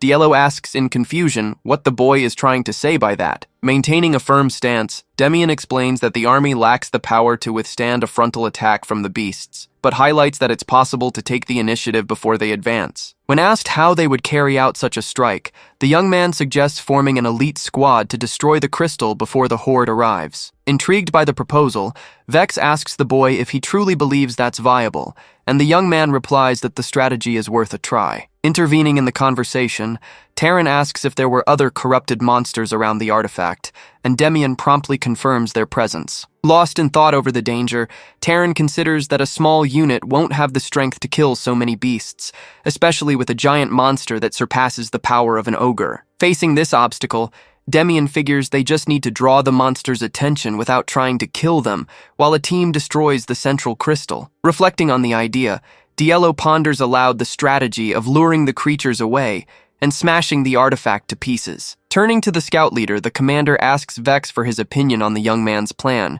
making the warrior hesitate before answering. Faced with the commander's question, Vex pauses for a moment as he looks at the completely serene boy beside him. Then, the scout leader openly admits that he considers it quite a reckless operation. However, the warrior adds that if there truly is a way to lead the expedition to victory. Raising his voice with determination, the scout declares he believes Demian's plan is the only possible way. Hearing this stance, Terran simply nods in approval. Next, the leader of the Neocalites unit announces that his group agrees to form the strike squad. Shortly after, Urkal's guard also accepts the proposal, while the temple's envoy explains he won't be able to spare many members to avoid weakening the main army. However, the priest adds that he and Priestess Claire will join the team, highlighting the great sacred power she possesses. Faced with all these agreements, Yahello finally gives in and confirms they will form the assault squad. Then, Yahello shouts out orders to immediately select the 10 best soldiers from each unit to join the team. Setting the troop in motion, Terran calls out to Demian along the way, and the young man promptly responds. Glancing at the recruit,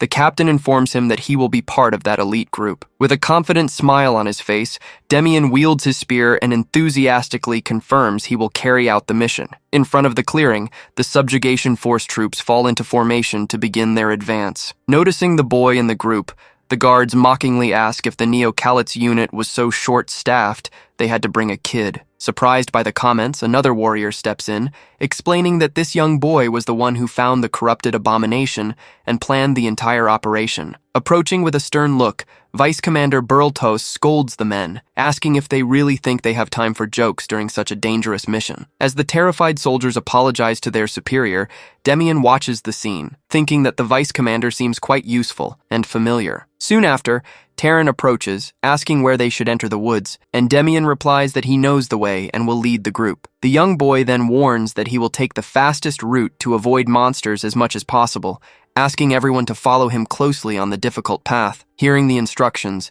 the guards scoff at the warning, doubting they would ever struggle to keep up with a route suggested by a kid. Ignoring their mockery, Demian simply thinks he has no time to waste on foolishness, and takes off at high speed, stating that it's a race against time. Seeing his impressive burst of speed, the soldiers are shocked, asking what's wrong with him and why the kid is running so fast. Urging his subordinates forward, Burltos questions if the men really intend to fall behind the boy they were just mocking a moment ago. Meanwhile, Priestess Claire runs exhausted, trying to keep up the pace, silently lamenting her inability to stay with the troop. Realizing she is about to be left completely behind, Claire is caught off guard when Terran excuses himself as he approaches from behind. With a swift movement, the commander scoops her onto his shoulders, making the young woman let out a startled cry at the sudden action. Carrying the priestess firmly as he runs at full speed, Terran explains they need to move like this to catch up with the others and tells her to hold on tight. Following their leader in a dash, the soldiers charge at high speed through the dense forest. Right after, the boy raises his closed fist and orders the entire troop to halt their advance immediately. Looking down at the bottom of the ravine, the young boy points to the exact location where the corrupted crystal is situated. Before them, the massive crystal structure emanates a dark and terrifying aura. Surprised by the sight, Terran comments on the colossal size of the artifact, while Claire points out the absurd amount of energy stored within it. Observing the structure, the priestess warns that recklessly destroying the object will lead to consequences that will be difficult to contain. Analyzing the perimeter, Demian notes that around 20 giant monsters are guarding the area and concludes that the situation calls for caution. Turning to the troop, the boy calls for everyone's attention to explain the details of the operation. Gathering his companions around him, the young boy explains that the tactic is to select 5 fighters from each unit to lure the giant beasts away. Pointing to the terrain, Demian details that the goal is to draw those monsters as far away as possible, while the others clear out the smaller creatures. Then, the priest takes responsibility for destroying the artifact, announcing that he will use Claire's holy energy as the signal to attack. Turning to the young boy, Terran orders his team to quickly eliminate the remaining creatures as soon as the signal is given. Joining her hands in deep prayer, the priestess cries out to the heavens to begin invoking her divine power. In an instant, an overwhelming wave of holy light expands around the young woman, illuminating the entire group. As they pray for mercy to save those present, the purifying glow strikes the corrupted monsters, making the beasts roar in pain. Seizing the signal from the prayer, one of the soldiers shouts for everyone to attack at that very moment. With that, the troop charges forward, unleashing violent attacks against the corrupted creatures. Next, the warriors shout to draw the smaller beasts' attention and prevent them from helping the giant monsters. Facing the enemies, Damien firmly declares that all those creatures will die right there. In a swift motion, the young boy attacks relentlessly, impaling targets with his spear. Continuing his assault, the boy plunges the blade into another monster's back with devastating force. As he catches his breath, Damien considers that he has enough mana accumulated for the fight. The boy adds that his energy is more than enough to handle creatures of that level and charges forward. Looking around, the soldiers anxiously comment that those beasts are tough, and the ones in the back look even worse. At that, one of the warriors warns that the werewolves are 5 times stronger than the orcs and calls for total focus. At that exact moment, the beast lunges in a fury and bites one of the soldiers on the shoulder, making him scream in pain. Overcome with rage, another companion hurls curses at the creature upon seeing the attack. With a devastating claw swipe, the monster tears through the warrior's defense and slams him to the ground. Facing that terrifying threat, Damien states that he will take on that werewolf alone and tells the others to clear the way. Impressed by the claim, Kyle asks in surprise if the young boy is going to fight alone, questioning if Damien can really handle the beast. Observing the beast, Damien silently reflects that he wouldn't be hesitating if he were at the 3rd mana level. Despite that, the boy tells himself he can overcome this challenge by risking his life in combat, just as he always has. Enveloping his weapon in energy, the young boy reflects that he's never had an easy battle anyway. Tracking the monster's rush, Damien instantly predicts that the strike is targeting his left shoulder. Nimbly dodging the attack, he shouts for Dianel to hurry up and move forward. Hearing the call, Dianel confirms he understands the order and dashes toward the objective. At the same instant, the massive creature takes an intimidating stance in front of Damien. Staring into his opponent's glowing red eyes, the boy notices the fierce determination of a beast that refuses to accept defeat. As the monster raises its claw for a heavy blow, the young boy adjusts his stance without taking a single step back. With a lightning-fast counterattack, Damien strikes the monster's neck, declaring he won't spend the entire fight just dodging. Focusing all his mana into the blade, he announces that it's time to end this fight. With an overwhelming slash, the boy cuts through his opponent top to bottom in one precise blow. Under the devastating impact, the monster's massive body splits and collapses lifelessly onto the ground. Panting from extreme exertion, Damien drops to his knees, leaning on his spear. Struggling to pull himself together, the young boy yells out, letting everyone know that now is the exact moment to strike. Answering the call, Hemmerin prepares to deliver the decisive blow against the artifact. With a fast burst of speed, the warrior leaps high into the air toward the center of the valley. Focusing his strength into his arm, Hemmerin raises his energized fist for the attack. Plunging down violently from above, the man descends with a roar aimed straight at the great pillar. The impact of the punch hits the target dead on, triggering a radiant explosion across the area. Under the force of the strike, deep cracks begin to spread across the surface of the crystal. Seeing the structure give way, the soldiers celebrate in relief, shouting that victory is finally theirs. But in that very second, the warrior steps back in shock as a dark aura begins to seep from the fissures. Struck by the dark force, Hemmerin roars in pain as he is thrown far back, while Claire screams his name. Witnessing the scene, the guard asks in shock what that violent force could possibly be. Right after, the dark energy expands into giant branches, covering the entire forest sky. Watching the phenomenon, Damien warns that the crystal's demonic energy has completely collapsed. As the artifact explodes, tendrils of dark energy spread across the sky while the warriors watch in complete shock. Realizing the imminent threat, Damien states that he must stop that power from advancing before everyone is put in danger. Right after, the young man points his energy-imbued spear straight at the base of the corrupted crystal. Sprinting across the field at breakneck speed, he declares that he is the only one who can destroy the structure right now. Channeling all his strength into the charge, Damien says it is up to him to deliver the final blow. Eyes locked on his target, the boy promises to end the fight once and for all with a single strike. In the very next instant, Damien drives the tip of his spear violently into the heart of the artifact. Feeling the core's resistance, he notices dark energy creeping up his arm during the impact. Grit his teeth against the exertion, Damien acknowledges he doesn't have enough strength to shatter the barrier yet, but he refuses to give up. Forcing his entire body downward, the boy declares that he will never stop here in the middle of battle. With that extra push, the weapon's tip finally pierces the surface, sending deep cracks spreading across the structure. Ramping up the pressure, Damien drives the blade even deeper to shatter the crystal's barrier into pieces. Meanwhile, in the courtyard, a massive creature turns toward one of the warriors amidst the chaos. Facing the approaching corrupted monster, the soldier takes his stance as the beast lets out a roar. At that exact moment, the artifact's structure crumbles under the pressure of Demian's attack, completely collapsing to the ground. Through the settling dust, the warriors watch the scene, cheering in relief to be alive while wondering if it's truly over. As the crystal shatters, Demian holds his ground, absorbing and containing all the dark energy emanating from the artifact. Witnessing this shocking sight, the soldiers scream Demian's name in utter terror. Immediately after, a wave of dark energy swirls around the boy in a whirlwind as a desperate scream echoes through the area. With the evil artifact destroyed, the subjugation expedition officially comes to a successful close, and the troops return to the garrison. As the dust clears, nothing remains but the traces of the massive demonic energy crystal, completely shattered on the ground. Back in the city,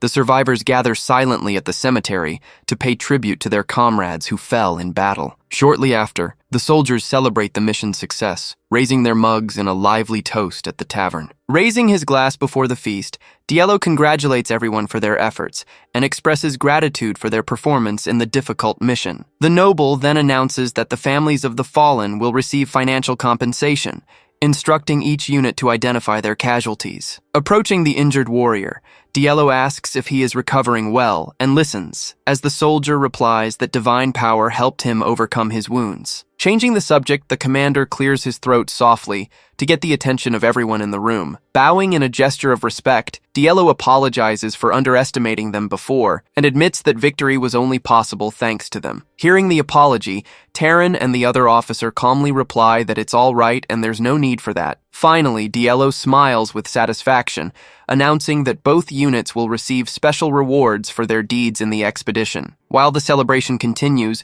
a mysterious figure speaks intently with one of the warriors at the table. Curious about the reports, the man in the red coat asks if the threat was truly a crystal imbued with demonic energy, and the fighter confirms it. Adjusting his mustache, the man asks who was responsible for destroying such a structure. To the question, the soldier simply nods, confirming the truth of the feat. The warrior then reveals that it was accomplished by Demian, a member of the Neocalit's unit. Surprised by the news, the stranger finds it odd that a simple, inexperienced soldier was capable of pulling off such a feat. Looking around, the man asks for more details about what happened and inquires where the boy is at that moment. Closing his eyes with hesitation, the warrior begins to reveal the young man's current whereabouts. A heavy silence falls over the table as Demian's situation is discussed. Meanwhile, the boy remains unconscious, floating in the middle of a vast darkness engulfed in mana. Bit by bit, the young man opens his eyes, completely lost as to what is happening. Bringing a hand to his head, Demian remembers seeing the crystal shatter and realizes he can't feel anything around him. Touching his own chest, he concludes he isn't dead, knowing that feeling all too well from his past life. Trying to compose himself in the dark, he decides his first step must be figuring out where he is. But a second later, Demian lets out a groan of pain as a sudden reaction takes over his body. Startled by the sinister feeling, Demian realizes something unknown is invading his body. Pressing his hand against the affected area, the young man curses as he realizes it is pure demonic energy. His eyes widen in shock, fearing the absolute worst at this terrible realization. Faced with this, Demian wonders if the destroyed crystal is trying to turn him into its new host, seeking to control him just like it did with the beasts. Gripping his clothes tightly, the young man remembers how hard he fought for this new life and swears he will never let himself be controlled. Doubling over in pain, he resists bravely as the dark force continues to press down on him. Watching the dark swirl on his chest, Demian curses, unable to understand the true purpose of that energy. At that moment, the dark vortex begins to spin with overwhelming intensity at the center of his being. Watching closely, the boy realizes to his surprise that his mana circuit is expanding in response to the flow. Grit his teeth with determination, Demian realizes that despite not understanding the situation, this is the perfect opportunity to evolve. Vowing to endure the suffering, the boy plans to expel all the dark force as soon as the expansion of his core is complete. Curling up in the dim light, the young man resists the painful process consuming him with all his strength. With sweat pouring down his face, Demian tells himself he just needs to hold on a little longer. Then, a bright light expands through the space, blasting all the dark contamination far away from him. Panting after the extreme effort, Demian celebrates his victory as he realizes his mana circuit has finally reached the 3rd level. Despite the intense pain, the young man mutters to himself that he must endure this trial no matter the cost. Amidst the darkness, a voice emerges from the background, encouraging him not to give up in the face of suffering. Hearing this, Demian recognizes that his willpower has always been his greatest strength, the very thing that kept him going in his past life. With renewed determination, the boy reaffirms to himself that he will never yield. Focusing all his energy, he screams, demanding the evil force leave his body immediately. Moments later, the young man wakes up lying on a bed in the barracks, surrounded by dark soot. As he comes to his senses, Demian groans, noticing dark marks spread across his skin. Sitting up in bed, the boy looks at his own arms and notices with surprise that his body has undergone a drastic change. At that moment, his comrades pull back the curtain in surprise, exclaiming when they see he has finally woken up. Relieved by the reunion, the recruit reveals how worried they were after he collapsed, and mentions that Commander Yahello is waiting for him. Intrigued by the news, Demian asks why he is being summoned, and his squad mate suggests it might be to reward him for destroying the crystal. Before letting him leave, the soldier pauses and points out that the boy needs to take care of something before the meeting. The colleague then advises the young man to wash up first, while Kyle mocks him, asking if he got dirty sleeping, only for Demian to immediately deny it.